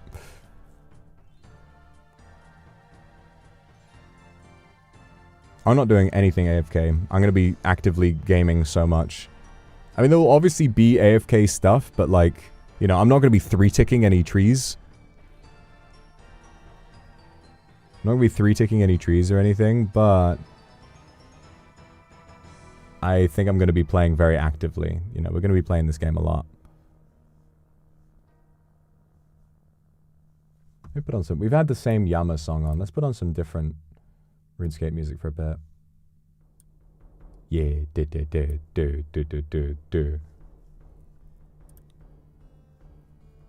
Hotfoot. So yeah, if I was to pick, I feel like right now I'm leaning towards abundance. God, transmutation seems so good. I'm sure someone is going to come out with some insane strat and be like, oh yeah, do you know what the thing you do with transmutation is? It's this. If they don't figure that out, then I'm going to go abundance. Probably abundance, hotfoot. Well, hotfoot, you get a load of... Yeah, hotfoot is going to be good for points. It's going to be good for points early. Get your agility up. And then if this is kind of an underwhelming teleport, I might go Map of Alacrity for my teleport. Abundance, hotfoot, Map of Alacrity. I guess Butler's Bell. And then we haven't solved farming with Butler's Bell. That solves Herb Lore. I guess that's the problem, right? If you pick Butler's Bell, it's a lot harder to go Soul Harvest. Now, Soul Harvest, that is, you know, nothing else solves, at least so far, nothing else is a solution for prayer. Or, nothing else is a solution for prayer or anything. So I feel like I might have to go for Soul Harvest. But what solves farming in that case? And if you're getting, you don't necessarily need farming if you're getting herbs already. If this guy is getting you loads of herbs, then you have your stuff for combat, and you don't necessarily need to do farming, but I would like to max. I just worry about really hitting a brick wall with farming if I do want to max.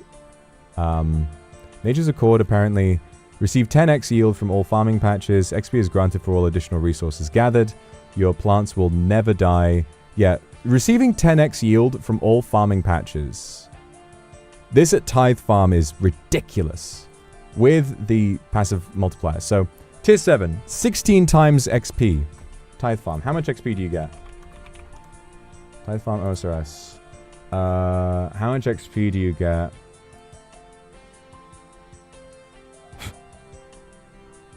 So if you harvest... So each harvest is 23 XP.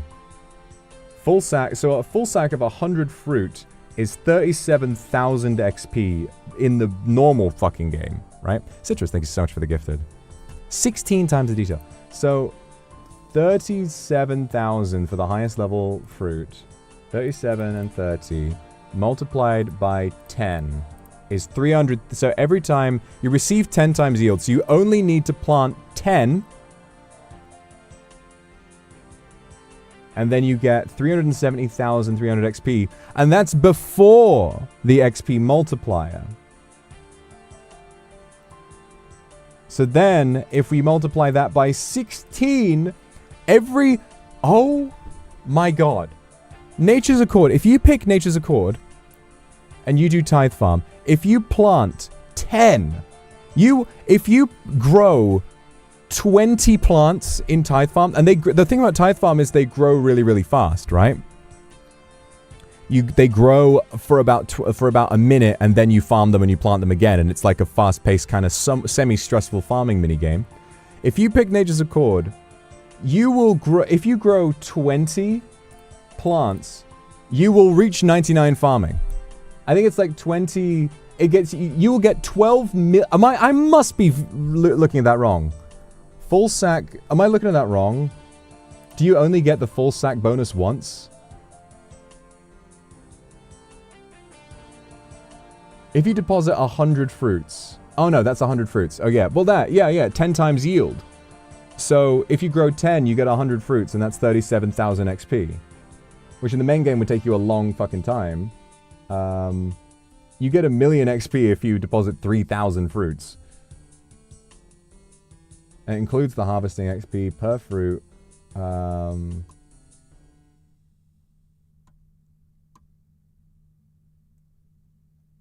That is absolutely absurd. I feel like I might have missed something, but yeah, if you pick Nature's Accord and you have Karen and you do Tithe Farm, you can probably go from, you could, but theoretically go from 1 to 99 farming in like maybe 10 minutes. I almost feel like that makes it feel like a waste, like you're getting Nature's Accord to finish farming. I guess also, you know, what you want is to get the 50 million XP bonus task for 200 league points. But you get this, you are instantly just going to be like, bup. That is insane. That is really broken. Now, Soul Harvest. 100 of them. So, receive 1 shard per 4 XP while harvesting your crops. Now, unfortunately, we can't pick both of these at the same time, because if you could, that would be insane. Well, you could if you went reloaded. If you reloaded, oh my god, if you reloaded Nature's Accord and Soul Harvest, you would be harvesting at Tithe Farm, and then every 4 XP. For 100 fruit, 5924,800. 5924,800 divided by 4. So you will get 1,481,200. I guess it's for harvesting and not for depositing. I guess it's different. For harvesting a fruit, okay, it's 23 XP for harvesting a fruit. First 74, 75 fruit bonus. That's for like depositing it in the sack. So it might not work quite as well. But if it did work that way, you would get 1,400,000 shards. And then divided by 100, that gives you 14,812 multiplied by 550. That would be 8 million prayer XP. 8 million prayer XP. So yeah, obviously solving prayer, I don't think is quite enough reason to reload into these two, but it depends on what's in tier 7. If that is Banker's Note, obviously we should pick Banker's Note. If it's something else insane, we'll decide. I'm leaning towards picking the new cool thing that's in tier 7, whatever it is that's in tier 7, but we don't know. We don't know what is in tier 7 yet. So that's something we're going to have to wait for and figure out. I don't want to wait anymore. I'm ready to start playing today, please.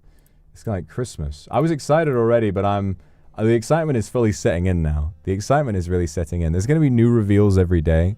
We don't know which day. I feel like after the bombshell of all the combat masteries today, or the demonic packs, tomorrow's reveal is probably going to be a smaller one. It might be like a minor quality of life change. It might be something to do with, you know, events happening in the game, something small. And then after that, I think they're going to reveal, you know, all the rest of the relics one by one, because these are all big reveals. You know, 1 relic per in tiers 3, 6, 7, and 8. This is going to be a big reveal. This is going to be a big reveal. This is a big reveal. And the final teleport relic is a big reveal. Because if they bring back Clue Compass, we're picking Clue Compass. Clue Compass was the best. And then you pick Conniving Clues and you just instantly win the game. But I think it'll... You know what's weird to me is that Nature's Accord feels so strong compared to Larcenist. I would kind of love it if they gave an additional teleport relic to all of these. Because remember, Nature's Accord, you get the Fairy Mushroom. And the Fairy Mushroom was the best teleport relic in Leagues 4. The Fairy Mushroom was really strong. It was weak compared to Clue Compass, but in addition to Evil Eye or Map of Alacrity, that's really strong. It's really strong to get a second teleport relic, right? But what I don't understand is why Larcenist... Larcenist is pretty weak, I think. You know, items obtained, you know, note the items. This also, you get a load of money. This is another way of solving money. If you didn't pick Abundance, or if you haven't figured out anything with Transmutation, you could pick Larcenist. But I just don't think it's that valuable. And I'm wondering, why not give this Bank Heist? If you're giving Nature's Accord Fairy Mushroom, why not give Larcenist Bank Heist? Why not give Soul Harvest some other teleport relic? I feel like Nature's Accord also giving you the Fairy Mushroom is such a crazy benefit. Because it lets you teleport to Tool Leprechauns, I guess, so you get a really easy farm run. But yeah, Bank Heist, I think, would make perfect sense thematically to give to Larcenist. Yeah, like they revealed, you know, Evil Eye was revealed early, then Map of Alacrity was only a couple of days ago. But this other teleport, I really don't know what it's going to be. Both of these are brand new. Maybe it's another brand new one. It would make sense for the final one to be a fan favorite coming back, but I'm sure it won't be Clue Compass, because Clue Compass is so much stronger than both of these. Clue Compass is way, way stronger than both of these put together. So they wouldn't make it Clue Compass. I feel like it might be Bank Heist, maybe, but a lot of bosses, that trivializes Evil Eye a little bit, because a lot of bosses have banks outside of them already. I feel like Evil Eye is the Bank Heist equivalent, and Map of Alacrity I don't even know. This is like a complete wild card. A complete wild card, honestly. I think it's got to be something brand new. But what would it be? What would it be? What is the third one going to be? Teleport to any unique thing. Agility shortcuts is one. Evil Eye is to do with combat. That's agility. Maybe there's another skill. I mean, we have, that fairies mushroom is to do with farming. I don't know. Maybe, like, teleport to any tree. Any patch of rare trees. Teleport to any mining site. Teleport to... Let me get the map back up.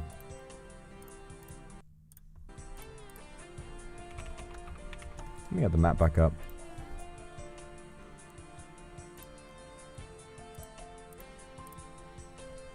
Teleport to... Maybe teleport to any quest giver. That might be kind of interesting, because quest givers are in some weird locations. Like the adventurer's... the adventurer's pendant. Teleport to any quest giver. Or achievement diary person. That actually kind of... That I wouldn't be surprised by. Teleport to any quest giver. Yeah, there's a lot of good teleports for that. But it's... looking at the map, the amount of people giving quests, it's only around about the same as... It's probably like a little... Clue Compass had the benefit of the click on it to instantly teleport to your current clue step thing. But I think in terms of the actual teleports, it's roughly on par with Clue Compass as far as I can tell. There are 200 quests in the game, 200 and a bit quests, I think. And each one... Yeah, 200 quests, and each one... sometimes the same person gives the same quest, gives multiple quests, so it's not as though you would have that many teleport locations. So for example, Evil Eye, you could teleport directly inside of Jaltavas Pyramid to do Toa, but if you had this quest one, you could teleport into Sophanum, and then you walk to Jaltavas Pyramid. So it's like, it would be there for different things. Evil Eye gives you less, but if you really want to do bosses efficiently, that would help. But then the quest one would be better. Maybe teleport to any gathering location. Teleport to fishing spots. Teleport to any dungeon entrance. I don't know. It feels like that would be too similar to Evil Eye as well. Taroshi, thank you for the super. Hearing your voice made me happy. I love to hear your voice too. It's so lovely to see you today.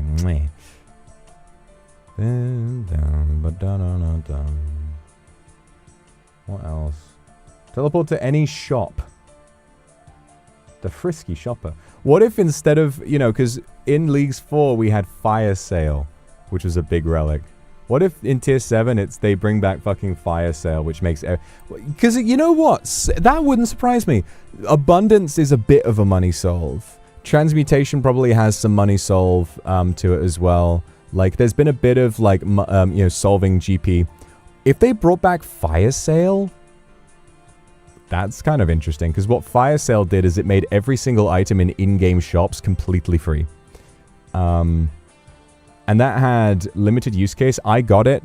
I used Fire Sale in Leagues 4, and it was great. I loved it. It let you do a lot of crazy things with building houses and getting construction levels and all kinds of stuff. Like, that was good. That was good. It was definitely not as strong as Banker's Note, because back then it was up against Banker's Note.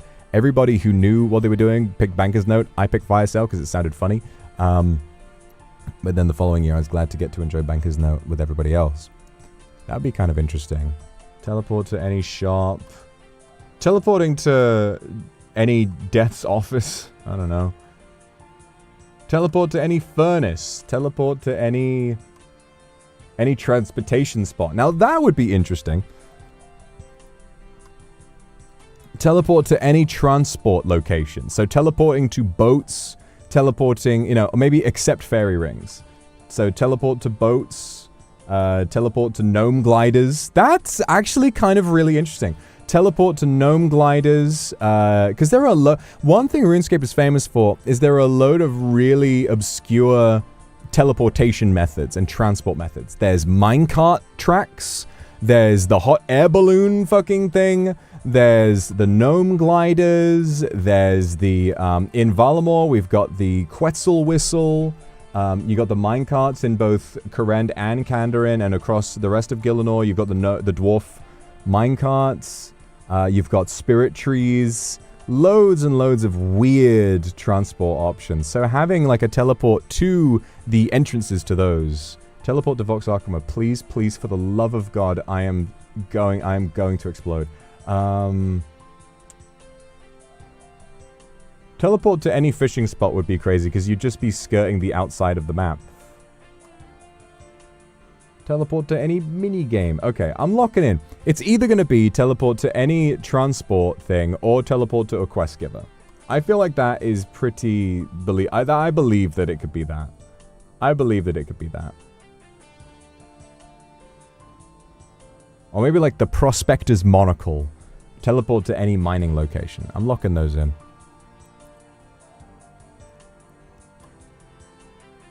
Brain Death Rum is teleport charges in RS3. That's nutty. Teleport to any clothing shop. Teleport to any altar. Teleport to general stores only. Teleport to pubs. Teleport to any pub in the game. I would pick that one for the flavor alone. Because there's a lot of pubs in RuneScape. A lot of pubs. Nah, I feel like that would be too weak. I feel like that'd be too weak. Like, there's a bunch of them, but there are a lot of locations that would be inaccessible if you pick the pub. Yeah, no, there's not enough. There's a lot of them in major cities and stuff, but in any obscure location, like... Maybe if it was anyone who sells things, like, or any market, any vendor, like, you can teleport into a shop. You can teleport to... And there are wandering traders, so you could teleport to, like, some random obscure locations knocking around somewhere. I don't know. Something like that. But yeah. That's kind of what I would imagine. One of those. As for the other one in Tier 6, I think that'll be a new one as well, because Grimoire was also the same as last time, and Culling Spree... What is this one? Slayer... It's not as strong as the last Slayer Relic. You'll be able to choose from 3 different Slayer tasks, which is really nice for Slayer. Really, really nice, because sometimes you get offered some pure bullshit, and one of them will be a boss, so you can just do boss Slayer as much as you like. Upon slaying a superior, 50% chance to get another one, you'll get loads of clues. You gain all the effects of Slayer Helmet without needing to wear one, and you can purchase any of the Slayer reward store perks for free. This is pretty good. It's pretty good, but it depends. I'm probably not going to go Grimoire. I find, if I was going magic, then I would go Grimoire, because you could unlock, you know, Arceus spells, ancient magics, and so on, without needing to unlock Kourend, although I'm probably going to unlock Kourend anyway, because maybe we go for the Dinny B, the Din's Bulwark build, maybe, I don't know. There's so much choice. There's so much choice, but you only get to pick one. You only get to pick one every time the game offers you a choice. Once you pick it, you're locked in, you can't go back. I feel like Combat Masteries, they might allow a reset or something, or they might, like, let you customize little bits of it, because I feel like some of those little ones, like, I feel like it would be so easy to fuck up your build. With that many extra choices, there would be so many extra, chances to fuck up. I don't think I'm going to go for Grimoire, but then it depends on what is actually in Tier 6. Like, I feel like this is going to be something brand new, but I have no idea what to expect, because everything else has been so... wildly creative. Now, also, another interesting thing is that these 3 released today. I remember that the people who won Gridmaster, the first 3, I think, who finished the grid in Gridmaster, were offered the chance to create their own relic. I low-key feel like that was these. Because Butler's Bell, Transmutation, and Soul Harvest are all so unbelievably unique and so different from anything that's come before. Transmutation is kind of similar to Golden God. Butler's Bell is kind of similar to Pocket Kingdom, and Soul Harvest is kind of similar also to Golden God, I guess, in a weird way. But I kind of feel like it was those 3 they came up with, because these are, by far, everything else we've gotten so far has in some way reflected something we've had before. These teleport relics, you know, we've had the Agility Relic, we've had Trickster, we've had Friendly Forager, we've had, this is also kind of like Trickster. Production Prodigy, half of it. Barbarian Gathering is pretty unique, actually. And then Endless Harvest. You know, obviously Endless Harvest has been there since the very first league. Like, all of these are very similar, and we've seen them all before, apart from those 3, which are brand fucking new. So we'll have to see. We'll have to see. Wouldn't everyone go for Transmutation? I mean, that's the thing I'm wondering. To me, the question with this is, does it solve money? Does it solve GP? Because being able to just immediately... I feel like that this has such unbelievable potential. This has such unbelievable potential. This allows you to do so much, like... Ugh. I can't... the thing is that there's such a long list here. I can't fathom how many different things you might get to do. I can't imagine how many different things you might get to do. Well, you can't only choose one. You could choose one from each tier, but that does encourage you. You know, if you could unlock them all, then I don't think there would be much fun to be had in the league. I think everything would get a bit boring.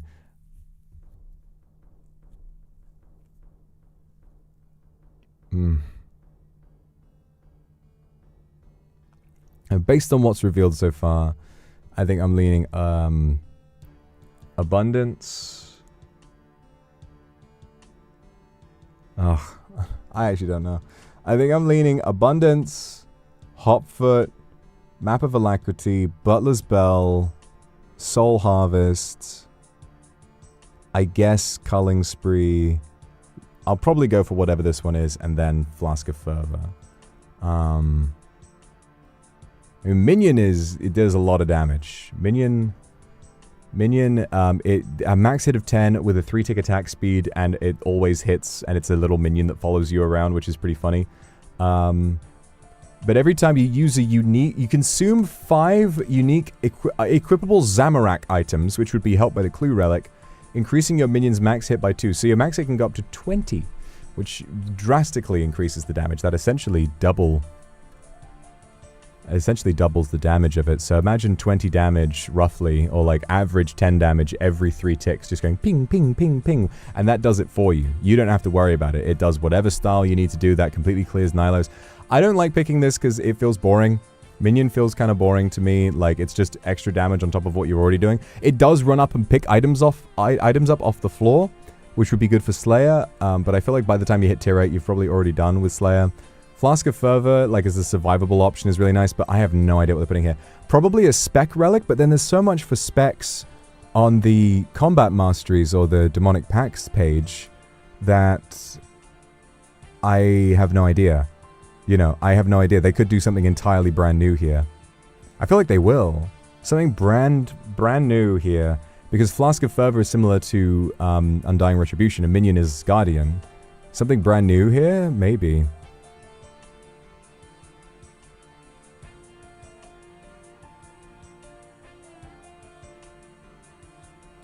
Maybe, I don't know.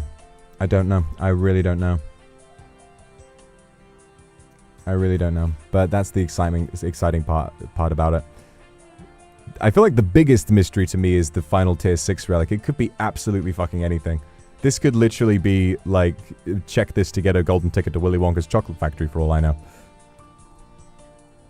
But yeah. I'm torn on Barbarian Gathering or Abundance.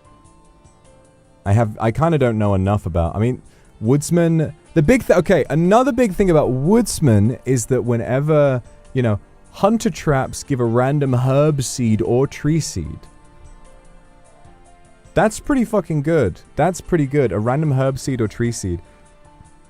And then from that, you could use Transmutation to turn those into any herb or tree seed. So if you start with Hunter, you pick Woodsman, you get 99 Hunter, like, right away, and 99 Fletching, and Fire Making, and Woodcutting. You know, well, I guess Woodcutting doesn't get much benefit, but you get Fire Making XP from Woodcutting. Barbarian Gathering and Woodsman would be a great combo, honestly.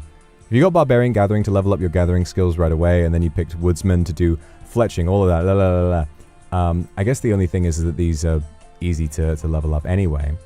But these two would be great, and then whatever teleport, and then Transmutation, so you have access to any herb seed or any tree seed. Kind of defeats the purpose of Nature's Accord, I guess. You know, you could just use Tithe Farm to level up normally.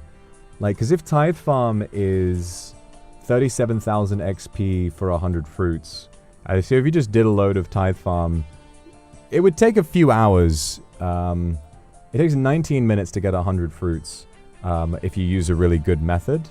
If you gather 3,000 fruits, you get one...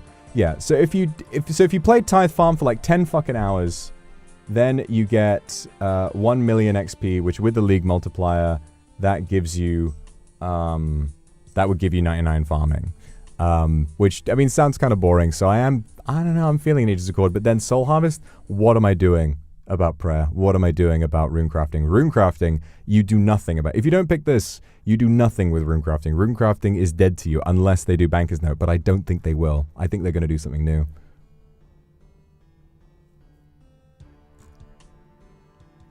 Or we go reloaded. Or we go reloaded and go Soul Harvest and Nature's Accord, which would be pretty cool, honestly. Pretty cool. Maybe we go Butler's Bell, and then if I regret not picking Transmutation, I could reload. But what if this thing is really cool? Yeah. Like, I think this might be needed to do runecrafting. Because otherwise you just have to level it normally. And even though it's faster, like, who the fuck wants to do that?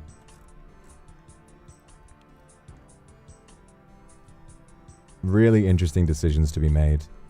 And then here, I'm still not over just how complex this whole system is. It's fucking crazy.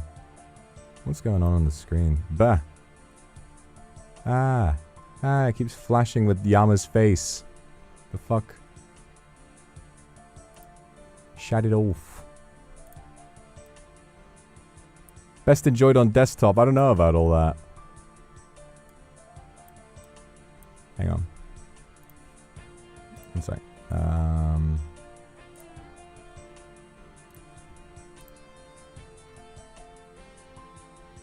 I'm worried about if I reload the page, is it gonna... If I reload the page, is it gonna, like, fuck it up? Well, I've done it now.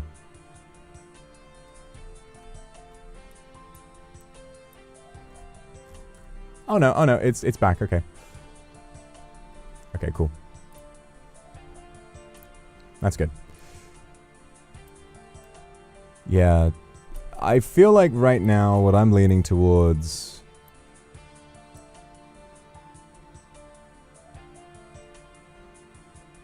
What I'm definitely leaning toward... Oh, God, I don't know. I don't know. They're all so cool and interesting. Mage Tank is really interesting to me with earth spells doing more damage based on your defense. Like, I'm thinking Din's Bulwark, Justicia, Earth Wizard type shit would be so cool, you know? And then, what's Air? That's like... max hit for every prayer bonus. You could go like Holy Wizard with air spells who's doing insane damage with like prayer bonus and stuff. I still think that the most creative one is Blind Bag Halberd. Doing this, it depends. What if they really limit what you can do? What if you only get one of these? What if you only get access to one of these? 1, 2, 3, 4, 5, 6, 7, 8... 9, 10, 11, 12, 13, 14 final ones. Maybe you only get one. I believe you'll have a few. I believe you'll have a few at least.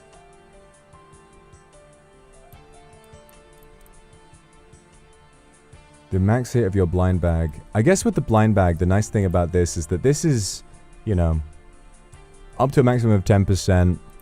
That's nice and all, but it's not like... super duper crazy. So you could unlock this and then get the halberd thing, because halberd, getting a noxious halberd and then being able to blind bag 5 weapons onto people from 7 tiles away. No, sorry, 14 tiles away. Yeah, if it's 4, it's increased to 7. I guess it depends on how it's calculated, because maybe it doubles and then it's increased to 7. Oh yeah, if your melee attack range is at least 4... it's increased to 7. So I don't think it is 14. I think it's doubled, and the halberd's attack range is 2. Yeah. Your minimum hit is further increased by 3 for each tile between you and the target. Melee range is doubled while using two-handed weapons. So you use the halberd, and then... yeah, you get the halberd on, and then...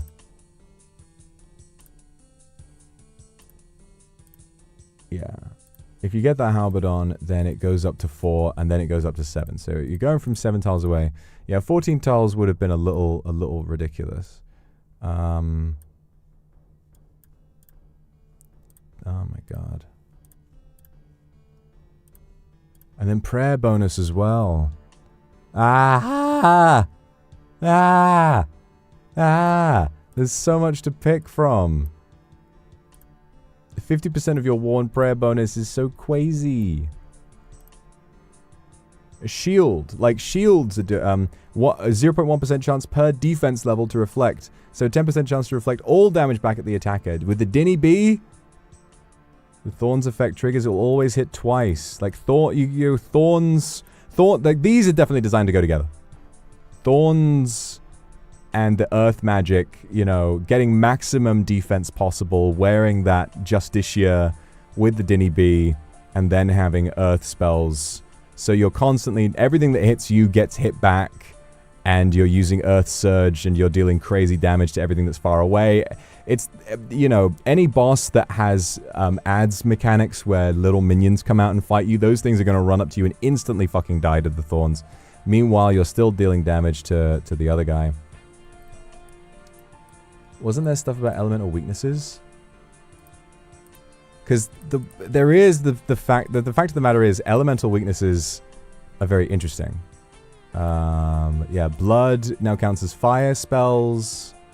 Shadow spells now count as earth spells. So you could be casting Shadow Barrage. You could be casting Shadow Barrage with that damage buff on loads of enemies at once. Meanwhile, they're also all get hit by Thorns.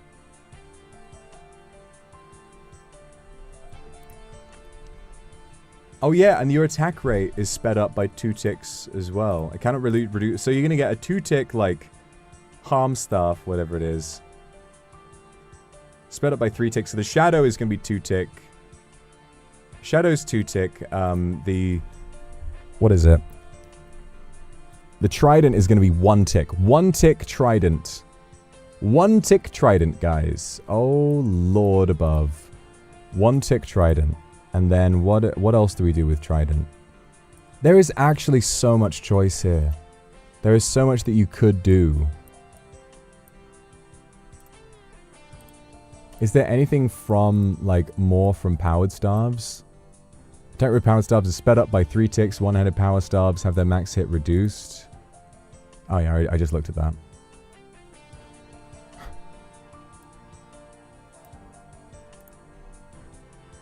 Magic level is boosted by 1. There are just there's so much maths going on to how strong you can actually get. That's healing you. I feel like fire definitely has the highest. Apply 1 burn and bounce to 2 nearby targets. I mean, the fact that it's bouncing like that. Definitely. I mean, I feel like earth has the highest cap. It depends on how many, you know, per however many. Hope stream is going well. It's going very, very, very well. Good to see you, Roy. Hope you're doing well. Yeah, very overstimulated. Very much enjoying all of this. Yeah, I think the highest cap for magic seems like Earth tank. Like the Earth Wizard mage tank type thing. And then I kind of feel like I'm writing off range. Like, range is interesting, but I feel like it's just, you know, crossbow does loads of damage. And then you AoE with thrown weapons. Thrown weapons seem fun. Range strength is increased. It's just a lot of numbers going up. Really, to me, the most creative thing, it all comes from melee, right? With melee, you have this, you have the blind bag and you have the extra range. Or you could go for thorns with the...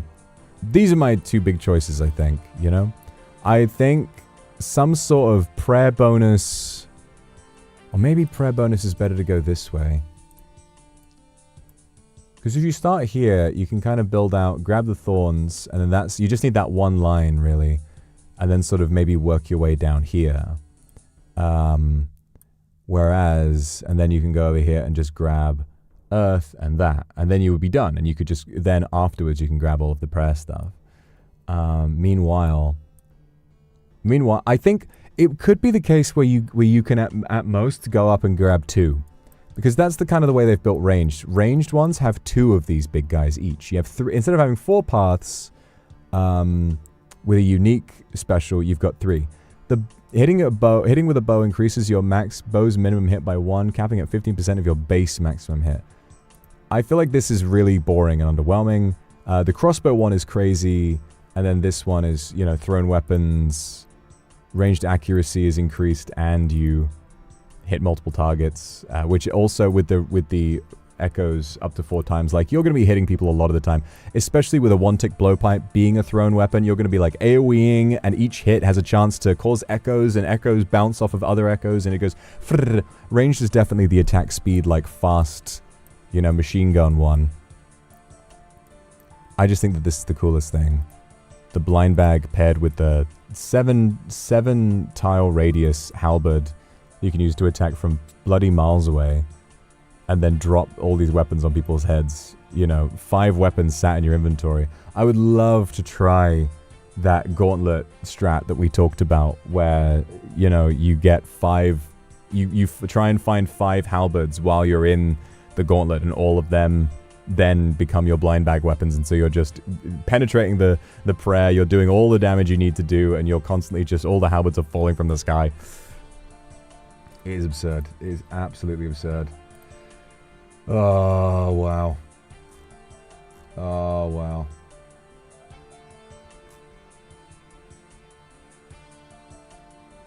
Apparently, one of the mods has confirmed that there will be some ability to respec. So if you make the wrong choice, there is a chance that you can... I imagine it will come at a pretty hefty price. Maybe GP. I imagine a gold sync would be good, because I think that, like... I think the gold sync is a thing where you need things in the game to cost money. Construction is usually the biggest one, and there's lots of other ones that, you know, are a big gold sync, even as an Iron Man. But I think that if they say, okay, you can respec, but you have to pay however many million gold in order to do that, which might be why Golden God hasn't shown back up.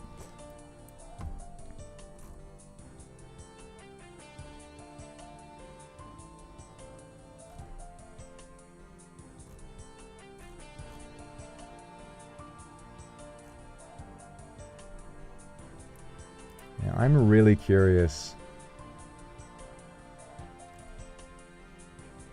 I'm looking at the Reddit and seeing, like, a lot of discussion people are having about what was this one again? Under 1 kilogram attack 1 tick faster. I wonder how good 2% spec, and then if you get... I guess there's that one weapon. They haven't really announced what the echo weapons are yet, but I know they talked about one which is a 3-tick... there's one which is a 3-tick dagger that has an instant special attack. So this might be built around that, where, you know, if it's 1 tick, then that's basically 2 spec energy returned per tick. It might have a low spec energy special attack cost. If it's per tick, that's every 0.6 seconds you get 2 special attack back, as well as its natural regeneration rate. So you're just going bing, bing, bing, bing, bing, bing, bing, and specking constantly. And they have a 20% chance to not consume any special attack energy anyway. Then, of course, weapons under 1 kilogram will always trigger an additional melee hit. Yeah, that's it. You're always hitting twice. So it's actually 4% per hit, if you think about it. So using, yeah, that dagger and going bing, bing, bing, bing, bing, bing, bing. You could do that with loads of, you know, many, many hits. And considering this is, yeah, but these fundamentally do not work together, because this is for... or this anyway is for under 1 kilogram. So if you pick both of these, it would be a bit of a waste. It would be a bit of a waste to do that. But you could potentially do that with Thorns. If Thorns... Does Thorns count as a melee hit?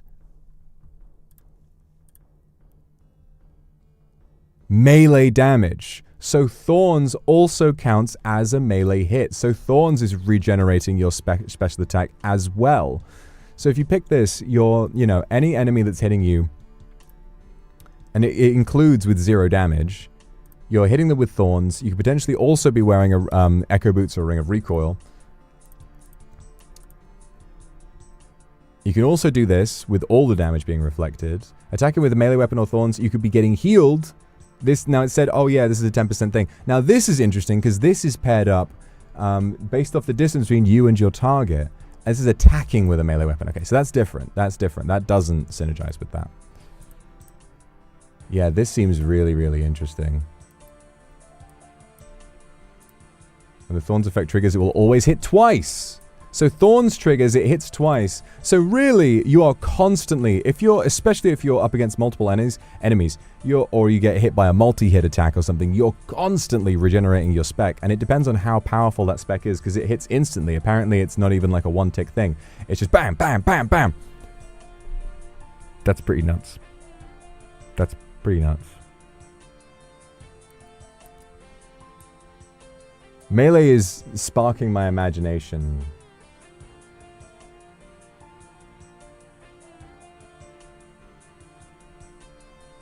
Melee is sparking my imagination the most, but magic is still interesting. I guess if there's a respec, you could potentially just try one for a while and then respec. My problem with respecing is that you get so used to the one you've been using and then you respec and it doesn't feel the same, and it just kind of, I don't know. I always feel a bit of regret when I respec in any game. But we'll have to see. We'll have to see what winds up happening.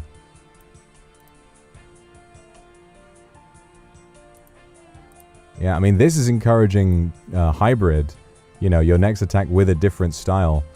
Maybe it's, you know, rapid versus accurate, or maybe it's if you attack with magic and then with range. Because this, I mean, if you're going up here and you want to do melee range, you're wasting, you're wasting your time. This is for like max hit. Wait, is this? Yeah. Whenever you max hit from at least 3 tiles away. So this is like, yeah, with air. Air spells are all about max hitting, which is what magic was about last league. 7+ damage for each active prayer, 35% accuracy. And then restore prayer. So yeah, if you did this and then you swapped over to bows attack 1 tick faster. So if you could potentially have a bow air spell build where maybe you've got like, you know, you're manually casting air spells from this. I feel like it would work better with a crossbow. Because your next attack does 25% extra damage, and you're also dealing max hit Zarite crossbow with 70% extra damage there. This is going to feel like a different game. It's not gonna feel like RuneScape. It's gonna feel like you're playing something entirely differently.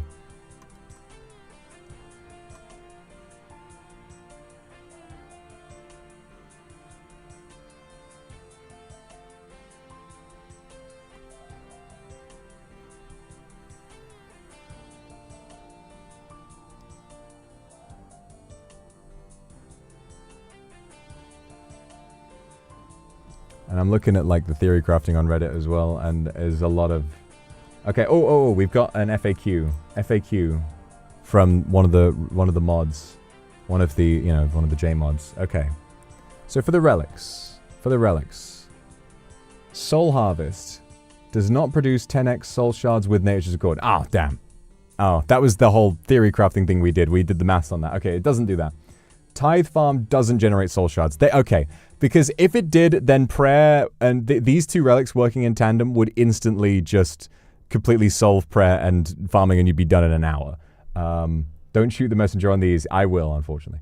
Butler's Bell works while you're offline. You just tell them what to do, and we'll check how many minutes since you gave the order and run calculations at collection time. So yeah, with Butler's Bell, you log in after telling them what to do. They calculate how long you've been offline based on the time when you logged out, and then they just give you a massive XP drop on a load of items. Does not care about your levels. You only get the XP if you ask him to process the items. This is less actual product, and you get less XP than if you did it yourself, but it is 0 time. Processing planks gives fletching, not construction. Okay, so it's not a construction solve. You do get Herblore XP. All of the drop tables have weightings. Herbs. So you don't need seeds. He will just generate herbs for you. If you get Butler's Bell, there is no reason to go Friendly Forager. If you get Butler's Bell, Herblore is completely solved apart from secondaries. But if you have a plan for secondaries, then that's fine. Oh, okay. Transmutation. This is what we were talking about. The gems cap at Dragonstone, so no Onyx or Zenite. Bars are not included, so you can only do ores. You still have access to high and low alchemy. Some cool stuff here like air runes turning into noted pure essence. Now that is good. You know, that kind of solves rune crafting almost. That almost solves rune crafting, because a big stopper for rune crafting was where the fuck do I get pure essence from? But if you can, you know, do it noted and just leave your character overnight, then they can change air runes down into pure essence. Yeah, you know. Or what you could do is cast the spell to be I guess it only works if it's noted. Now, you wouldn't really be able to stay at the altar with that. You can send what you make to the bank instead. Okay, so they've got the full list of how things go. So you can bring it all the way from regular bones to superior dragon bones. So that is another prayer solve. You can get lots and lots of bones from just killing fucking cows. You can go from shrimp all the way up to dark crabs. Logs go all the way up to redwoods. So you get every type of log. Seeds go all the way up to Torstol. Herb seeds go up to Torstol. You can get runite ore. Now rocks. Oh, rocks for crafting. You can't get I see. Oh, rocks. Oh no, you can get runite ore. What am I talking about? I just said that. You can get snapegrass seeds. That is really useful. Really, really useful to get snapegrass seeds.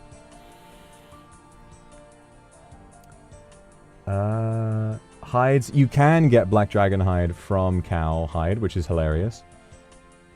Yeah, runes. So you can transmute pure essence or rune essence straight into wrath runes. It would take ages to go through all the different steps, but you could do it. Ashes. You can go from regular ashes up to infernal ashes. Gems go up to dragonstone, ultra compost, potato cactus. You can go up to teak to mahogany trees. You can go from apples to dragon fruits. Trees, you can go from acorn to spirit seeds. That's really useful. Okay. It depends on if someone can find some crazy moneymaker for that, but I think that it's a lot... Without the onyx moneymaker, that's a lot weaker. It's a lot weaker than I thought it would be. Farm moons for prayer. I mean, okay, for me, I actually haven't done any of that stuff in the main game yet, so I don't really know how that works.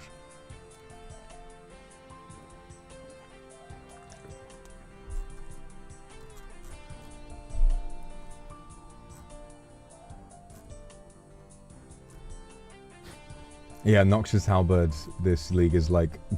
so Alright,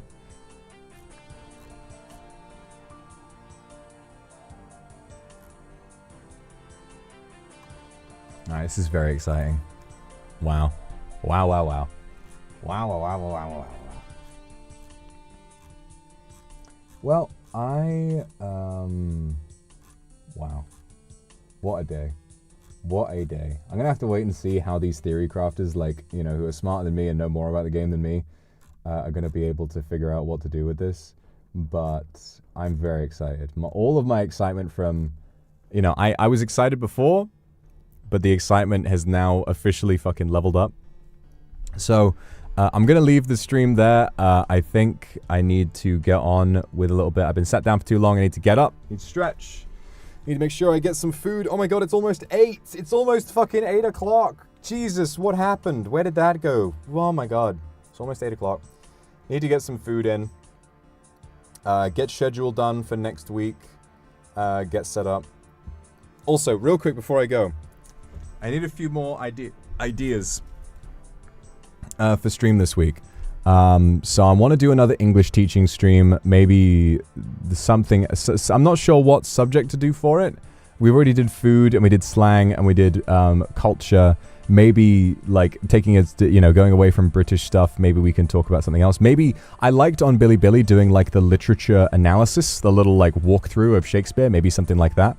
So I want to do another English teaching stream. I also want to do another work stream. To make sure I have everything finished for the storytime stream on Sunday, which is going to be insane. I literally was ready to do it on time last week on Sunday, and I was like, yep, everything's gonna go fine. And then you saw I posted it like quite early in the bloody morning. Something happened that night that kept me up, and it's literally related. I can't fucking believe it happened the day before, and I'm so glad that it did, I guess. I don't know how else to talk about it, but it's going to... the storytime stream is going to be significantly more interesting than it would have been otherwise. And it was already going to be pretty good. Apu, thank you for the super. I did run back home. I did run home to get this stream on so I could talk to you guys about this because I was so excited. So we're going to do that. Lays, thank you for the super. I'm glad that you found it enjoyable to listen to me get excited. I love you too. Thank you so much for the super, Lays. So I'm going to do that. I'm going to do the storytime stream. I want to do a member ASMR because, you know, I love to do those. A work stream to help me make sure that I have everything in place for the storytime stream at the end of the week, and also to do some other stuff. So there'll be a work stream as well. Do some ASMR with like the clicky clacks on the keyboard. And so I'm going to do that. I also want to do a member watch along. I want to do a member watch along for what do I want to do? I want to watch Free Willy because I've never seen it. Oh, you have to play Grun. We have to play Grun. Yes, Grun as well. I want to watch Free Willy because I've been obsessed with orcas recently. So I want to watch that. I think that would be fun. I've heard it's a bit campy, but it's very emotional.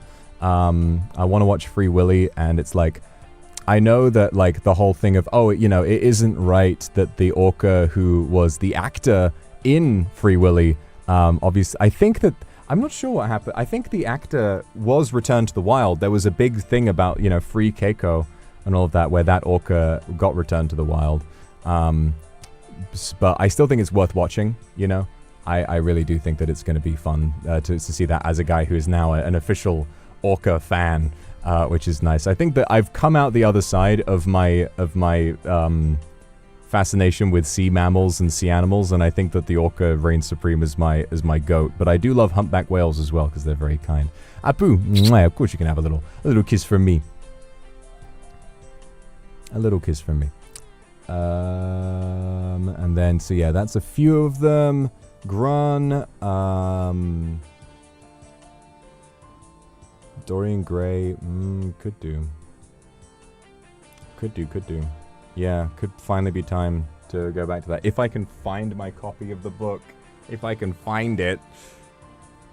I'm not sure if I'll do it this week, but I kind of want to do, like, a stream where I just try and act some, like, famous monologues, I guess. It's difficult because a lot of those aren't going to be public domain, and obviously the written word is subject to copyright. But if I went for something like Shakespeare or something older, if I saw, like, you know, some very old classical plays and tried to, like, you know, do those soliloquies in my own way, I think that would be really, really fun to do as like a bit of a performance practice type thing. I would love to try and do that.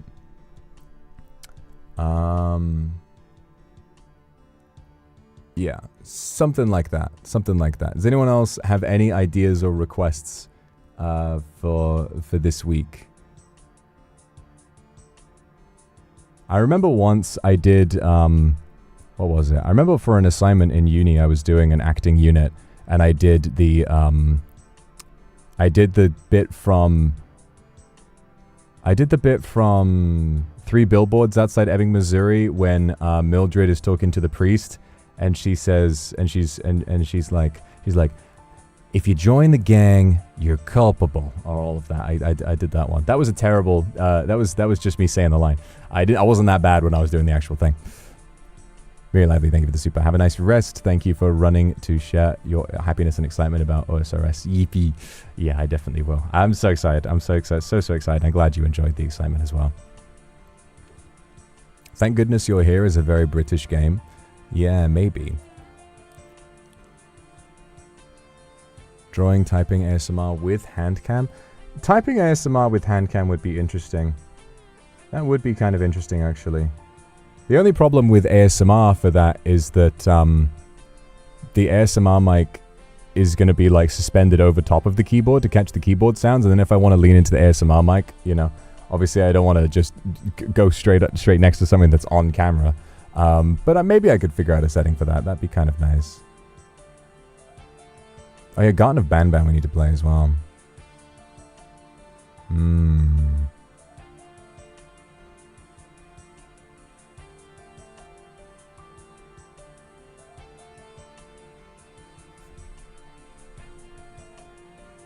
Thank goodness it's around 7 hours. Oof.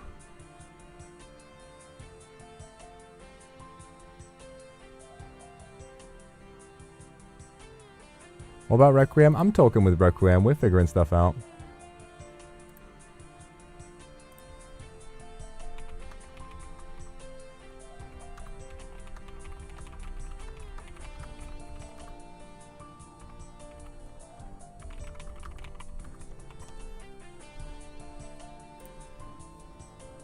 Pocopia might be fun.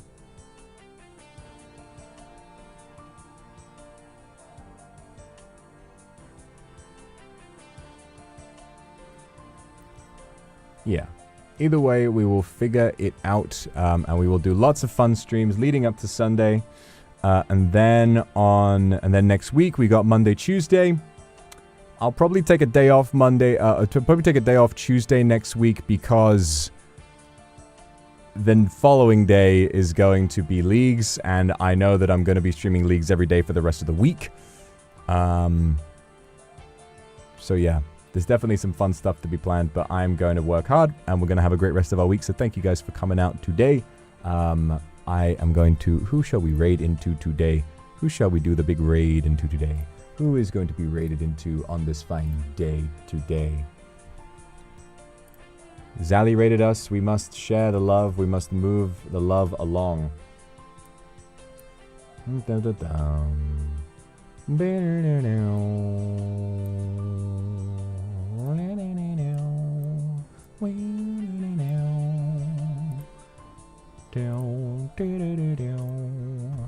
will we raid? Kurodo Kuromaku desu. Apex Legenzo. Alright, we raid Kurodo Kuromaku-san. Arigatou gozaimasu. Stream delivery. Everybody, let's have a great evening, a great night, have a good sleep. I keep saying that every time. That one guy who's like, alright everybody, have a great night, have a great sleep, and remember, you are loved by God. Good night everybody. See you tomorrow.